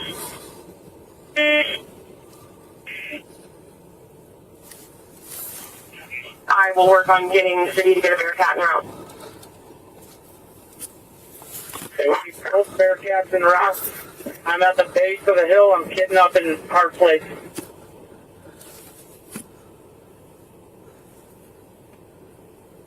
Let me know I can go over. 4330. See if you can pitch drones too. 2310, 2319. If you come up a little further, I'm staging right up here. We can go in. 2310 is Ballman.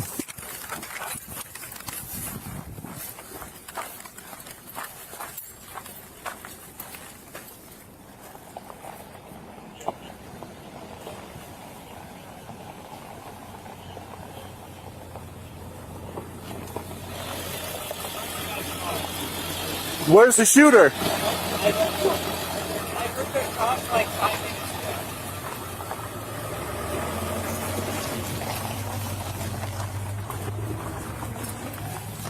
Civilians coming down the road. We're about ready to, the camera will change perspectives pretty quick here.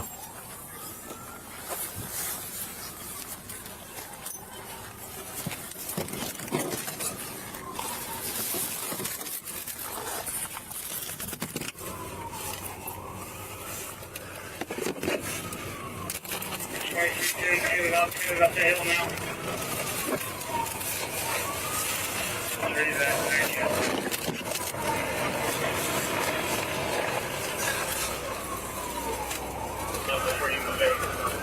Helmets. Do you want me to throw the drone up, or you want me to go with you? You got a thermal drone? No. No.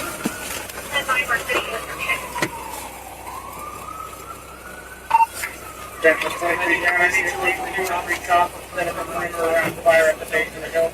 They got no protection.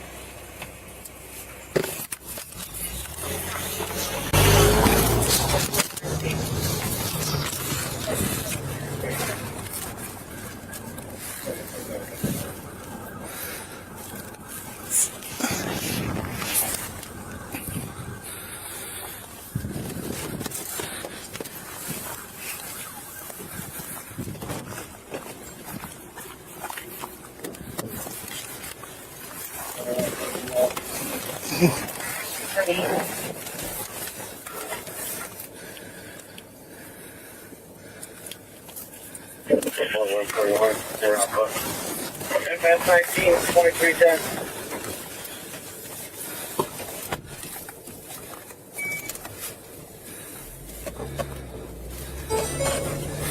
Hey, 2310 is taking command right now. I'm with FS 19 and some other Fed law enforcement rangers.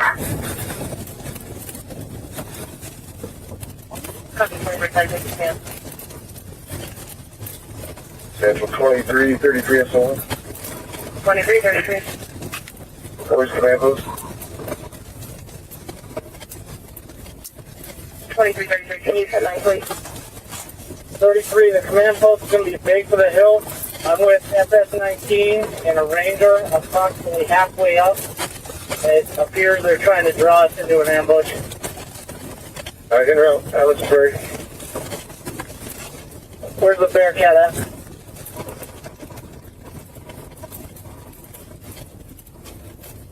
On 842, switch over to the 1. Procedure 6. National 2333. Swapping page at all. Negative, all page from now. Thank you. I'll take care of the phone call at 2353. We're going to take swap. Need the command post. Bearcat needed. Copy that.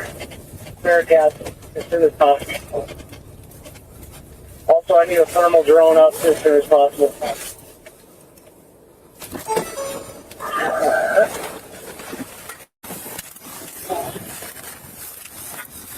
2333, 2343, this is fine.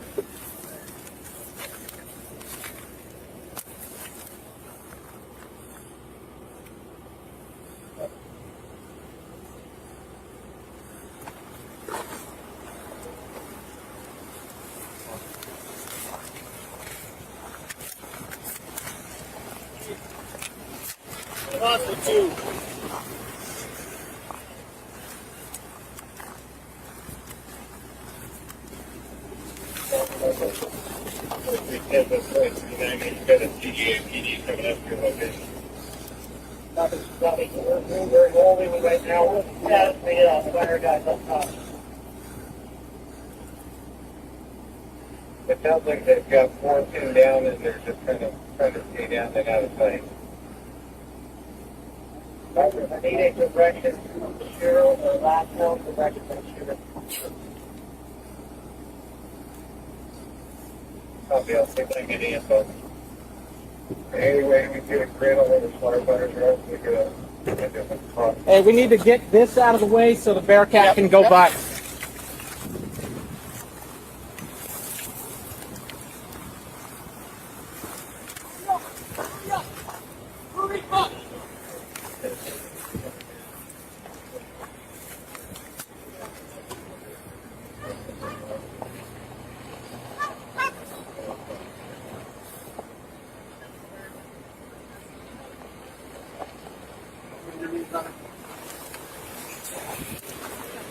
We're holding here till the Bearcat, that they're up at the parking lot. Let's make sure the Bearcat can get through.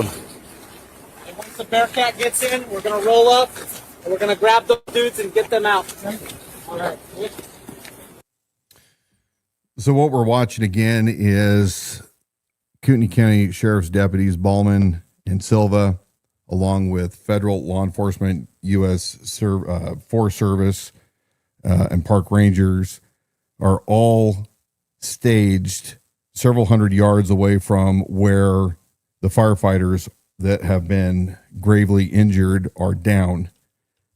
You have Engineer Tisdale and you have Fritz Wiederoff. And just for the timeline, every minute is ticking. Going back through the call logs and reports, the shooting took place, about 10, 15 minutes prior to this, maybe slightly off on those numbers, but you have all of these guys that are stacked up right there waiting for Bearcats. Those are armored vehicles that carry SWAT in order to go up to the kill zone. You see that they're calling for all sorts of different support and air assets, but notice that you have people that are coming down off the hill that are citizens that were out enjoying the mountain. But you have these guys that are all with rifles and their armor that are there waiting while Dave Tisdale is bleeding out, paralyzed.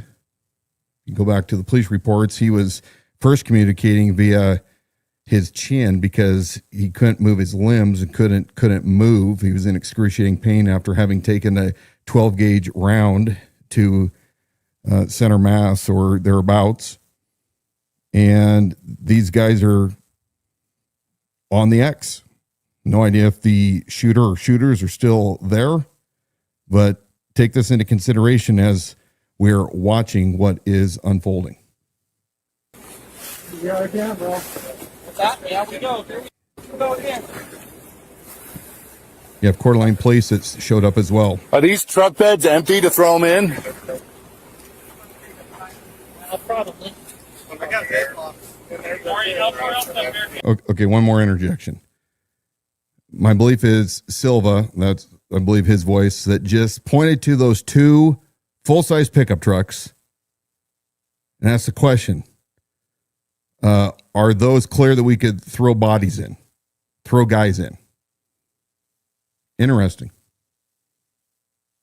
I know that in my training through not only Spokane Police Department, but also with Liberty Lake, that we frequently practice extracting people with vehicles other than armored vehicles to get people off the X. So I kind of see his wheels spinning there, and it's fascinating.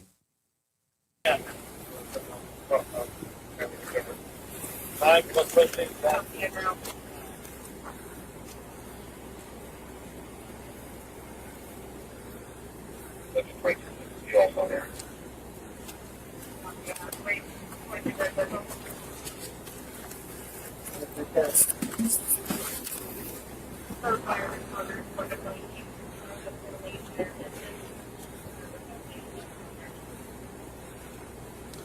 That's Ballman getting swatted up and all tacked up.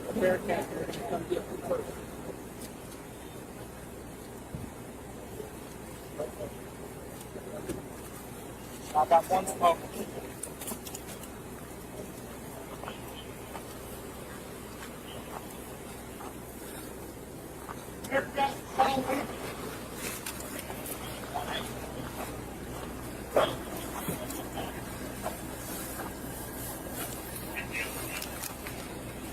I think City Bearcat will be first.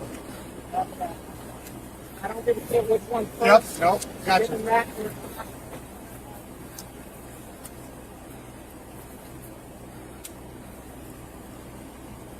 Any more shots since that initial? I haven't heard anything since I've been here.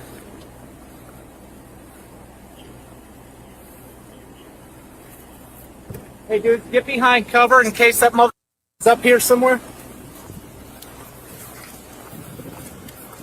They're now getting a clue that they don't know where the shooter's at. Could be anywhere. Shooters. Federal police officer rather, that is kneeling down there behind his truck. Starts calling. It's horrible.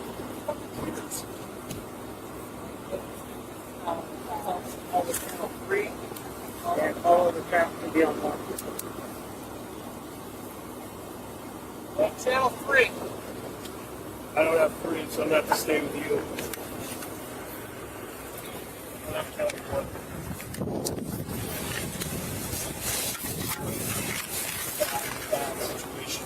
Available to respond. I'm in the middle of the lake with my dad. Dude, they ambushed the battalion. Got firefighters and shot. What? That fire is human cause, and they just shot the battalion chief. There were 2 active shooters up here on the hill. Oh my God. So if you can make the right calls, I don't have time. I'm done. Because they tried to draw us in there, and we went in. The last 2 motorcycles that came out said they shot the battalion chief. They're shooting anybody that goes towards them. Is it confirmed that he shot him? Yeah, the battalion chief, we think is down.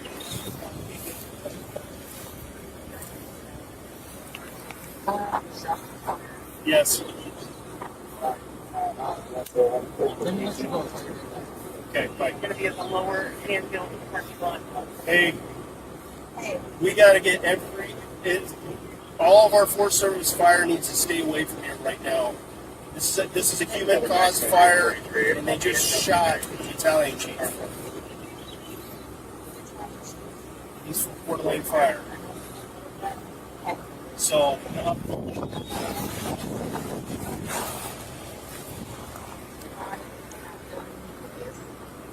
And Evan's been there. Just let them know it's an active crime scene. If they could, anybody from the hot shots crews could just stay out of the area. And I'll keep you posted. We're up here on the perimeter, right below the upper parking lot, waiting on the Bearcat. That's the armored SWAT team. Okay. We just don't want any. We're trying. We've got everybody, all these civilians out. We just want to leave our hotshot crews.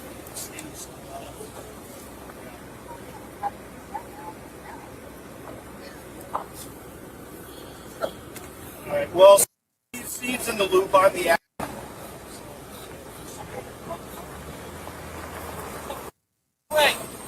Get out of the way!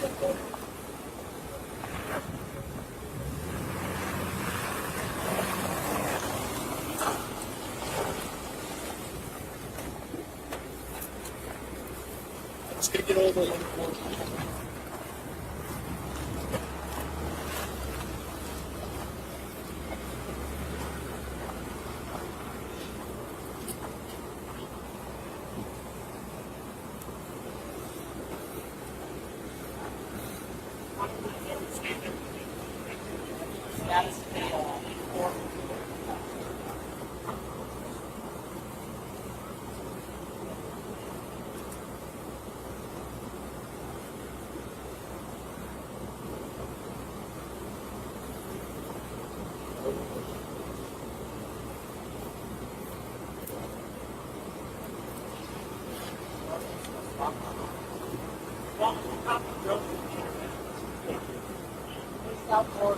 this out for. Yeah.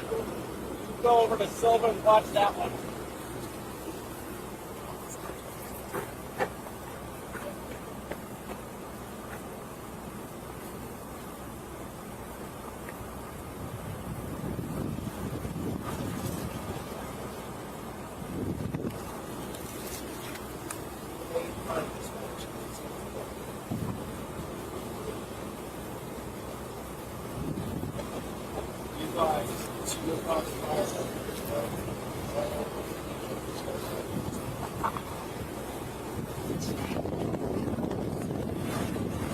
I was just up here.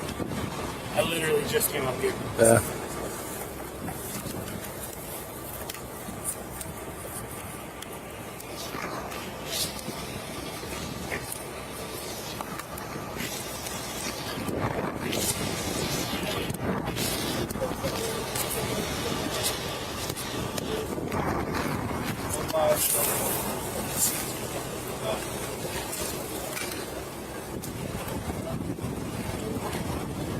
Glove up.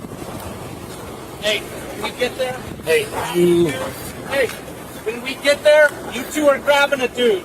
Like me, you, and FS-19, where you at? We're gonna provide exterior security. You three are gonna load dudes into the Bearcat, okay? Okay. All right. Ballman giving instructions for what they're going to do when the Bearcat arrives, which it is now on scene. Pause. Approximately 12 minutes have gone by from the first reports of shots fired to when this Bearcat finally arrives on scene. As some of you have been saying in the comments, there's a lot of police vehicles, including Kootenai County squads that have Kevlar doors, but they are waiting to form a plan. They admit they have no idea where the shooters are, but apparently they're comfortable just staying there on the X, right where they have their cruisers parked. They believe that it is a high-powered rifle. Later on, they'll find out that it was a 12-gauge shotgun. But remember, Dave Tisdale and Fritz Wienhoff was pinned down up there in the kill zone.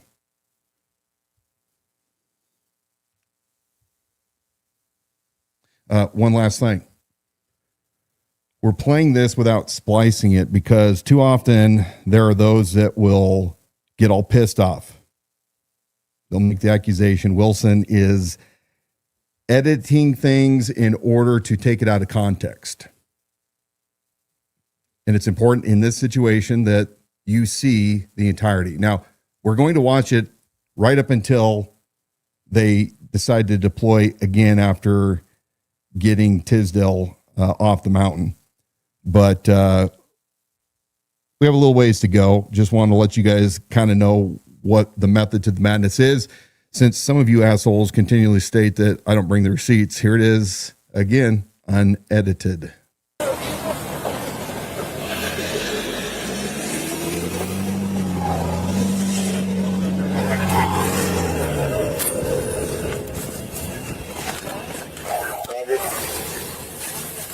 How many guys do you have on speed?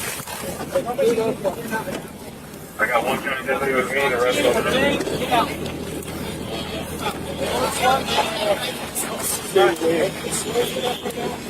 I got one in full prep.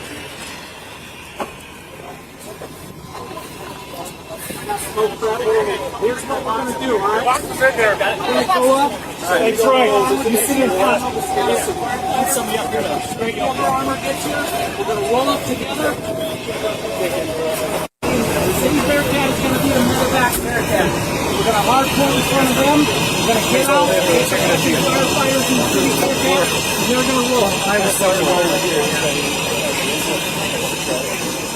I know, dude, but we're just going to get them the out of here. All right, we work on who we can.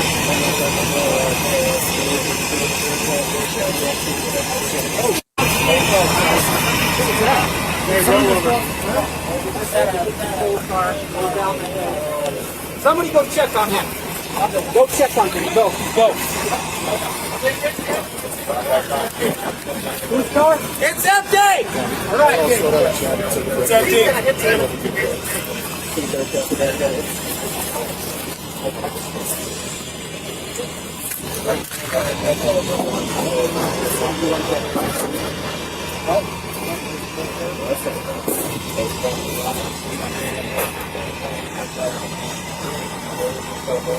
That's the plan. We get the second haircut.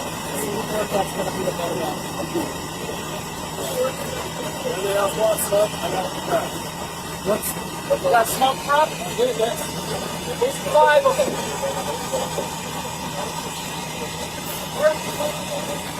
Bring it down at your front. Okay.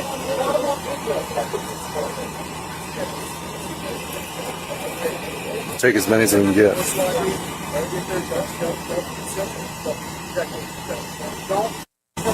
All right, hey. Go ahead and jump out. You need room. Hey, you guys look out too, okay? Yeah. I know I'm being paranoid, but keep moving around.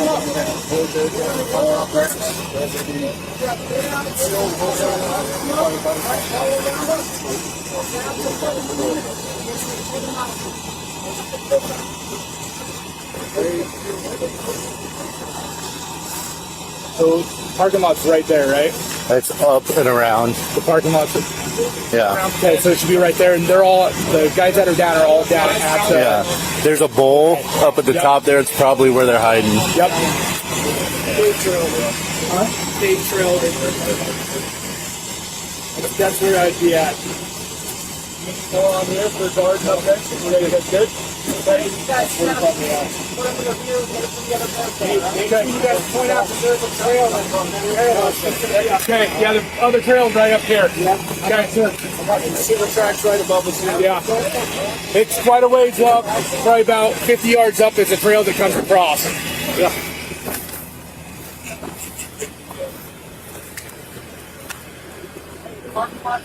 Just literally 25, 30. You just stay outboard up this way, behind cover. Does it rip this way? I've got Both ways. Right here. Shots fired. The parking lot is right here. We don't know what shots are coming from. We think they're coming from the fires. Where's the original report? okay. So they're going to be on Cape Trail. Up on the top there with that rocky path.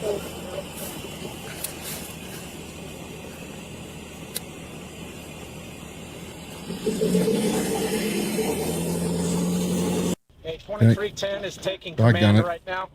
I have to go back to where I just dropped it wrong. You have right about there.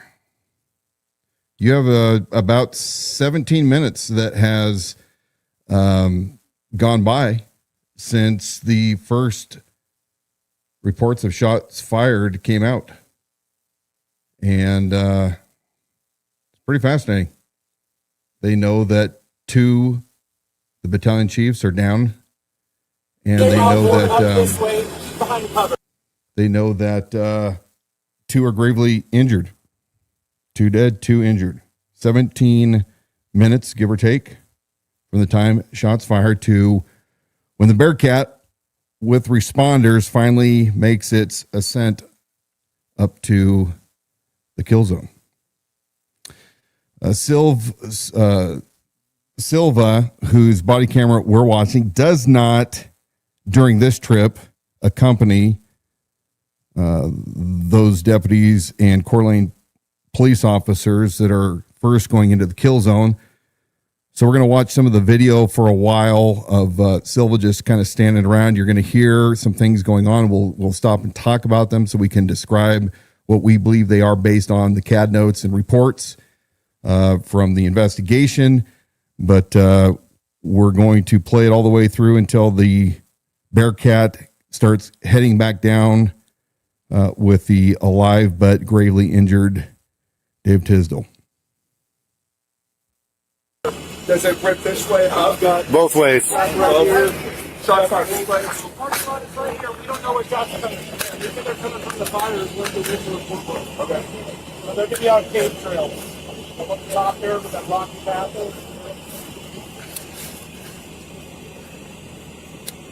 So Sorry, put it back a little bit too far. It'll catch up here in a second.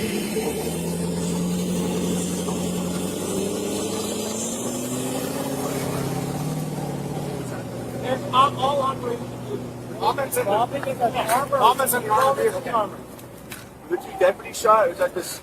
We don't Fire. Just fire. We got fire units.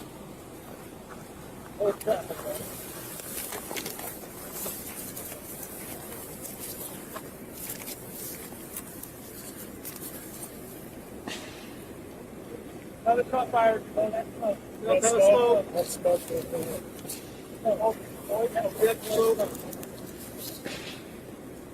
Okay, what you're hearing is, from my understanding, again, I'm going off the same information you guys are. That was those SWAT operators up there deploying smoke. So you're hearing the smoke canister is going off, as I understand it. So.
Shots fired.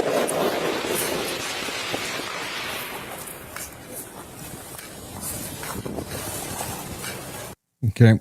What you heard there is suppressive fire that's being laid down towards what they believe is the suspect. Again, I've never seen the officer involved shooting report from ISP. I did read through Detective Hollenbeck's reports, but there was a couple things that went on there.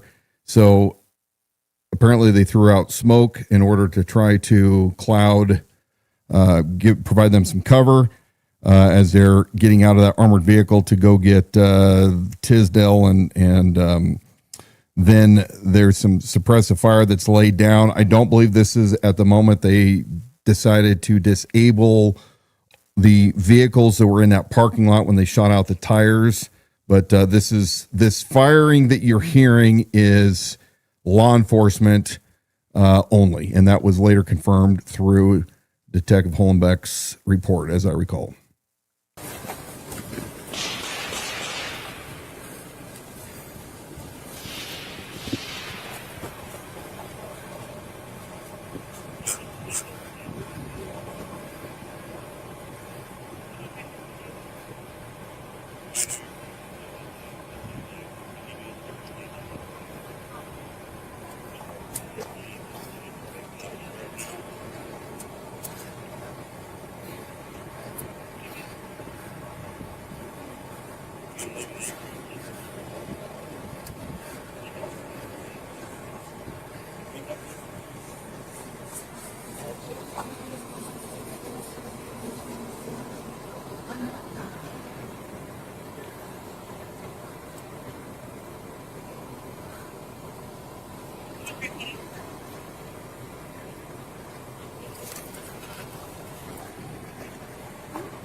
What's up? Bearcat coming. Coming.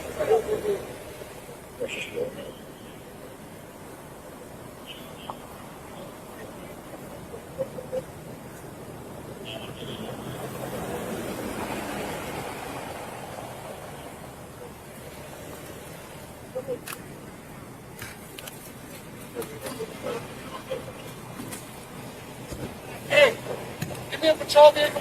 Hey, you guys need to take cover. Get the shots from that hill right there. What? That hill over there. That's where they're at, up there.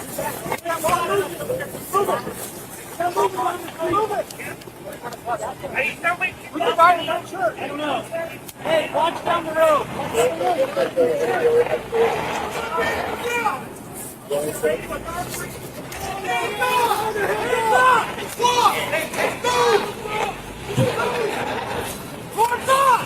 What you're hearing right there is more civilians that are coming down. In fact, it looks like, can't be certain, an elderly couple looking like they walked out of LL Bean, possibly, coming down the mountain. And, you know, they're being challenged, which is what we do in those incidents. And we don't know who anybody is, but they're coming down, so they're getting commands. That's what you're hearing here. We're almost done. You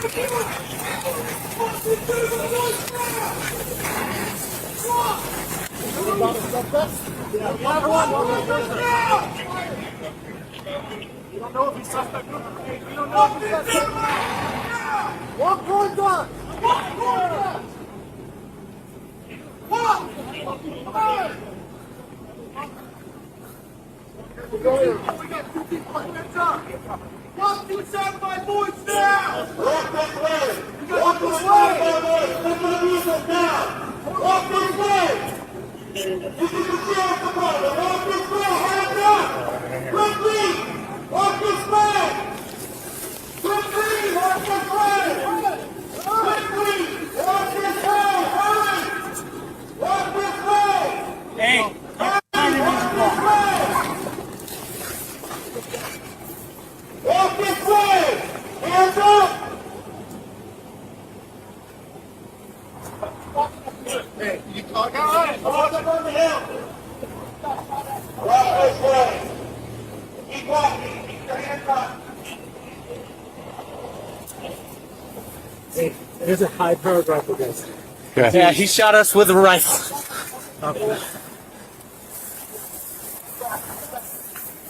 Just one, you think?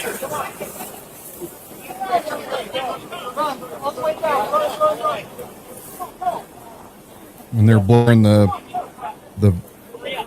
civilians out. Get down the hill. Down the hill. Rocky, come. Go, dude. You gotta get out of the way. Get out of here. Get out of here, guys. Too many cops giving too many commands. The problem that we have in law enforcement. I remember those days. Come on, get that dog. Hold on. I've lost connection with the drone.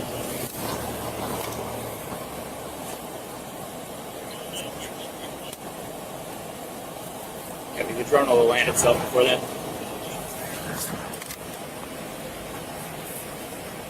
Which side is he on? This side? Yeah. Oh no, they were shooting up into the hills. Our guys were when we picked up the bodies. They could be circling around, so yeah.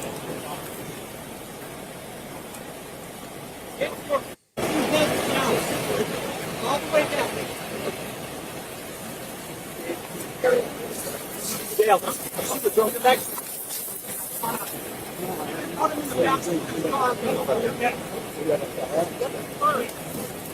But it's down by now. 8:55. No drone. It's out.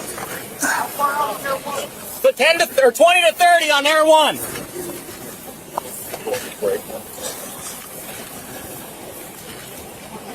Is County talking to Air 1 or are we?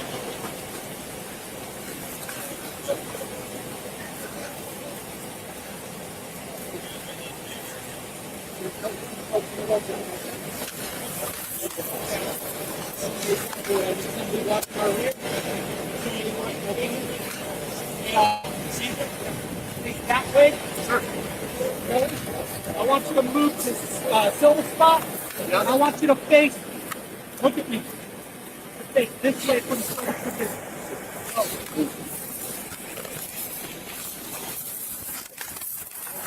Ballman.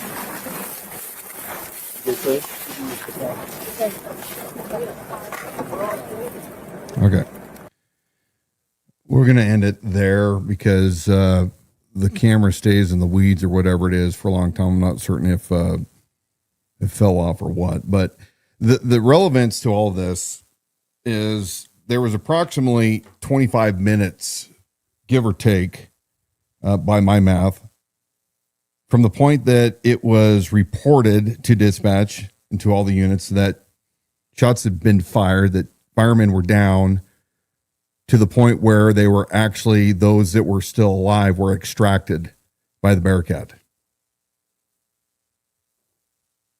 And you can see the chaos that ensues in these events.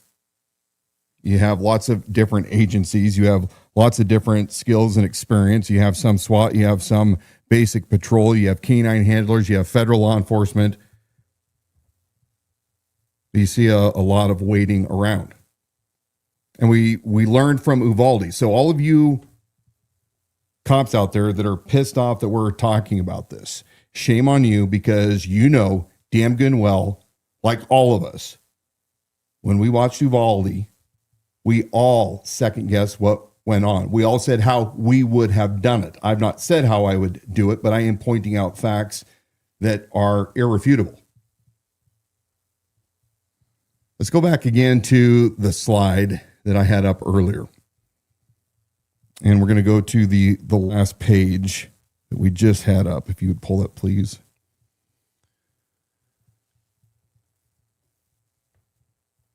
Alert. Advanced Law Enforcement Rapid Response Training. This has been for over a decade throughout the entire United States, the gold standard for all law enforcement training responding to active shooter events. After Columbine, it was understood that to wait for specialty teams to show up ends up costing lives. As a result, through grants from the DOJ, there is this standardized training, alert training, that happens for every department, every agency for the past, it's been going on since the early 2000s, but for the last 10 years, everybody has gone through it if you worked in any kind of law enforcement. And the idea is that you go through this training so that when you work with a federal agent and you are a local police officer or a sheriff's deputy, you all have the basic understanding of what the response is for an active killer event. Rapid deployment. This is not SWAT tactics. You don't wait. You don't put your team together and get everybody in place and make your tactical approach from a SWAT standpoint. You guys know this to be true. It's speed of movement. It's threshold evaluations. It is you go to where the shooter or shooters are, where you hear the shots or where the suspects are, to neutralize, to stop the threat immediately, and then to go back and care for those that are injured. That is industry standard. You know that.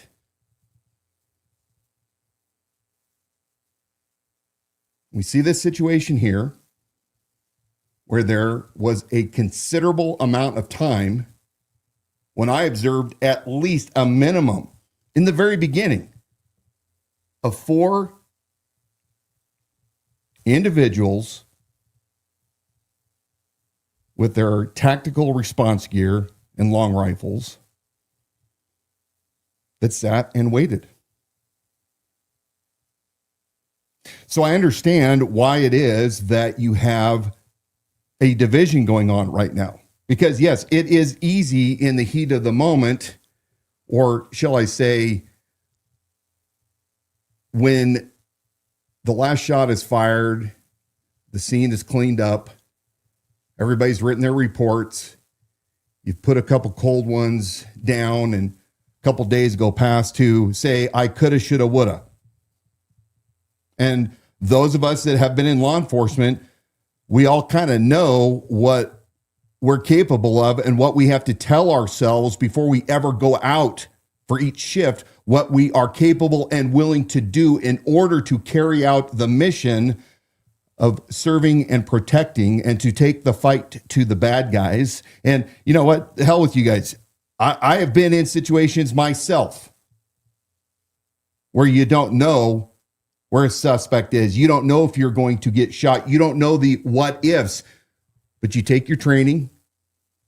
You take what you have learned and what you have continually practiced and you implement it. But the nice thing about Alert was it allowed a basic patrolman to take control of the scene as a first man on the scene and to call the shots and to communicate with all those that are coming up. But there is no prohibition from one man, one patrolman, one deputy, one federal law enforcement officer, one plainclothes officer or off duty from taking the fight themselves to the enemy.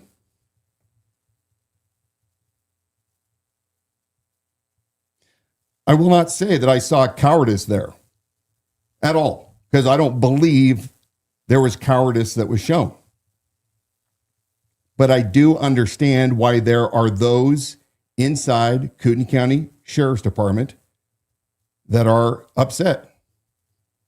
And that's for them to whittle out between themselves. But a Medal of Honor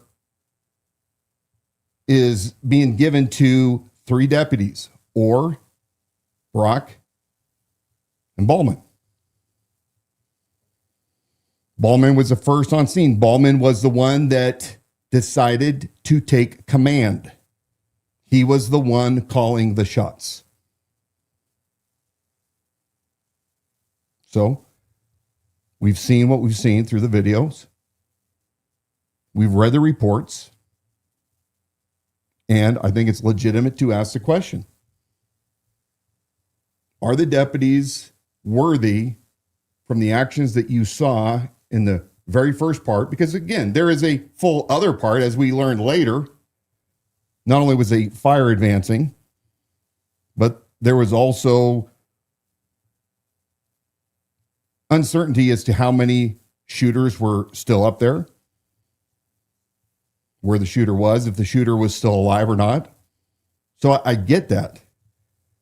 What is a Medal of Honor for? And was it truly justified by the actions that you saw at the very onset of this incident? I appreciate all of those men, and I believe there was a female officer up there that I heard. I appreciate all of those, fire, all law enforcement that responded and did what they had to in order to keep the rest of us safe, to do their job and to do it well. I think the Kootenai County Sheriff's Office has some very brave men and women that work not only on patrol, but also in the jail. But I heard you guys. You guys wanted me to talk about this. You gave me the information because you wanted it shared with the public. And that's exactly what we did tonight. We will put these videos on libertywithoutcompromise.com to download sometime here in the next week or so. I'll probably put the unedited so that people can edit themselves and turn their necks, since I'm not a great video editor. I want to add one thing from a layman's perspective. I had not seen that footage. I know you reviewed it because you were working tediously on putting that together for the program tonight. But the things that I would ask, and again, I would echo what you're saying, I am not watching that and seeing cowardice. That is not, I'm not shifting attention to that or to say that I'm defining this, but from a layman's perspective, somebody who's not been in the business, not a law enforcement, zero experience. We watch events like these occur more frequently around us. And so I guess the dumbest question in the room is, okay, if for the person in the position who had the ability to do something, first question is, would they have acted differently if it was their spouse or their child on the mountain? Would they have acted and reacted differently in that moment? And especially if it's not some specific protocol like, hey, Donna, you just don't understand this because we're following protocol. But especially if we're saying it's not some specific protocol that was prohibiting, would they have acted differently if it was their son, their daughter, their wife? Because that, I mean, to think of the amount of time that's gone by while they're waiting. I mean, I just can't, like, from, again, a layman's perspective, I don't know anything. You come after me to answer the question, however that works. But I guess that's the part, I don't understand that. I just don't. Well, a couple things that I want to keep pointing out. It's my understanding that Deputy Ballman, besides being a SWAT operator, is also the Kootenai County Sheriff's Office alert trainer. So he trains deputies and probably other agencies, other law enforcement officers, this course, and trains the doctrine of the rapid deployment to stop the threat any way possible versus the SWAT tactics, if you will. So he's the one that took command of the scene. He's the one calling the shots. Maybe there were others there that wanted to go. I don't know. But again, it's not asking whether or not Ballman did anything illegal or immoral so much as it was his actions.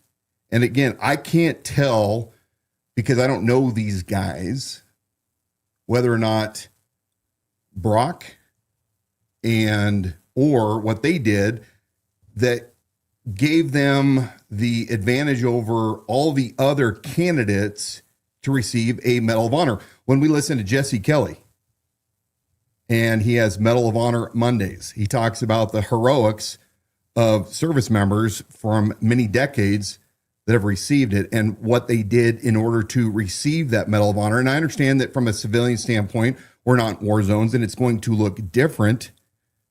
But I think the real question that the deputies are extremely frustrated with right now is, okay, we all were there, we did our jobs, but what actions did these guys take? And again, I didn't see Brock, I didn't see Orr, so they may have done something that I'm not privy to. This is why I'm focusing on Ballman as the incident commander, if you will, of that scene. What did he do that was so special that he warrants getting the Medal of Honor? We have a comment here that I think says it was reported as two shooter unknown location. They were concerned about rolling into an ambush, and they were correct to be concerned. And when they popped the smoke grenade, the suspect opened fire on them and they returned fire. Bowman and Brock carried the injured firefighter while getting shot at. So I think that's good intel. That's cool. That's a piece we didn't know. And I just wanted to add another thing from a lay perspective. If the part two of what I was saying is just if it was my husband on the mountain, and if I was looking toward law enforcement and say, I understand like the protocol that you have in your mind, and and the exercise of caution and what you need to do to not be a sitting duck. But if it was my husband on the mountain, I would be begging, like, just go, please, just go, please, just again, go. I want to address. So, Vertac McPheo, sounds like he's possibly Kootenai Sheriff's Office or local. Yep. Okay, ambush. So, when is an active shooter event not a potential ambush? When is any time that you have somebody that is actively killing others? Since when is any of those events a known where you automatically know that there's only one shooter and that they're not hiding in some classroom or in some office building or a cubicle waiting to kill you? So, I mean, I understand that, but I'm going to push back and ask that question. So, Casey Whalen was just adding that to the comment from Vertac that's not in the police report. So I'm not sure which part of what Vertac was saying. But so that was the first thing that came through my mind because I read through it. But I will say, not everything in these reports is going to be 100% accurate because it's a rebuilding of a chaotic event, right? And you're relying on the reports and body camera. And I mean, this is why it takes a long time with law of investigation to come up with your timeline. It doesn't mean that maybe there are some things that are slightly off the official narrative. And if there was somebody that was there on scene, and this gets back into, this old argument that we brought up a couple weeks ago about not all police reports are accurate, right? When they were all, Wilson, you're a liar. Yeah. I mean, so this is case in point of this could be a slight variation. I'm not going to say that it is or it wasn't, but I'm going to take VTech or whatever his name is at his word. But again, law enforcement can face ambushes all the time. Go to a DV. Go to a barricade suspect with somebody that is actually in that vicinity, a family member or somebody that's with that barricade suspect. I mean, you don't just necessarily always wait for SWAT before you break in and do business. I mean, sometimes it's speed of violence, right? So I don't know. At the end of the day, I want you guys to be completely encouraged and strong your faith that we have outstanding law enforcement in Kootenai County. We have great deputies and police officers in all of our cities right here in Kootenai County. I have every bit of faith in the integrity and the ability for these faithful men and women to take care of business and to maintain the rule of law. I think there are areas that, like any agency, it's universal that things can be improved. But as you're watching this, if you take away that you can't trust local law enforcement, you're listening to the wrong message. If you think that I am saying that any of these men were cowards, I am not. If you are saying that, you're hearing me say that these guys absolutely 100% didn't deserve the Medal of Honor, I'm not saying that. I'm only questioning because deputies came to me and brought this and said, this is our beef. This is why we're having a hard time with this. You watch it, you tell us, and I had to go and pay to get the video to watch myself. So again, nothing in this for me. I wasn't, as you guys have watched for the past several months, I have not been investigating heavily into this matter. We report on it occasionally, but Casey Whalen and others have been the heavy hitters. So have faith and support your local law enforcement, especially when they do good. You saw a chaotic scene, fire, murders, ambush, lots of train, about every kind of bad thing that you could think of in a scenario without a downed aircraft in the middle of it. And you saw law enforcement from the region rally around to help contain that event. So when credit is due, credit's due. You had federal law enforcement, Forest Service, park rangers that were right there at the front of the line. I'm constantly hard on the feds. I'm not a big fan of the feds. That does not negate that there are local federal law enforcement officers that are outstanding men and women that I personally would stand on the line with any day or night as well in any situation. So You guys have a lot to think about, and we will make these videos available for you to download. Deputies, if you're still pissed off, drop us a line, tell us why, but use your name instead of being cowards and hiding behind your little fake Facebook profiles and your fake emails. You're not intimidating anybody. You're looking like the fools that you are. Have the courage, put your name out there. You tell me not to use your name, I won't use your name. I haven't violated anybody's trust yet. Rest of you out there, remember, you have to stay strong and courageous through all the events that we live through day to day with the uncertainty in the world, the war on Iran. Remember, pray for my buddy Jim Harbin as he battles his cancer. Pray for my friend Ann Blatt, who had surgery last night. Donna, take us out.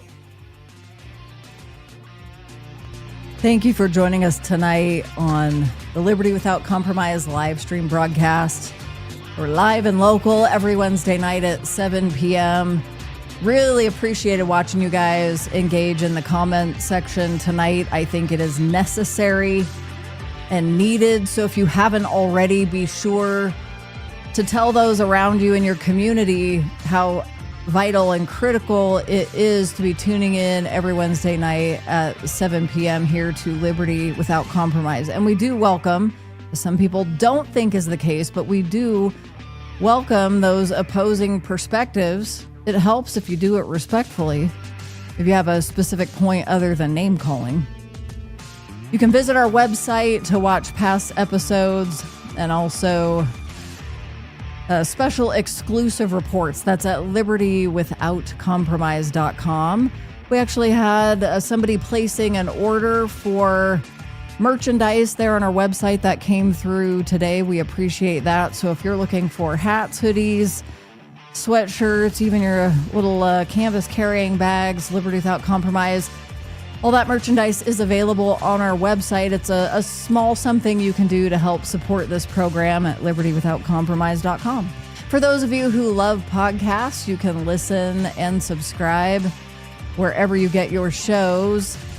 And then, again, we don't ask for contributions, anything like that. We're just our own. We are our own thing, so we can say what needs to be said, not supported by anybody. Financially secure. Financially secure, so we're Did able. Did you hear that, Stephanie? Stephanie Fetzer. What do they do anyway? But a small contribution you can make that's non-financial is to be sure to like and follow those pages on social media. So that's at the Idaho Sheriff there on Facebook. Also a Facebook page called Liberty Without Compromise. That's us too.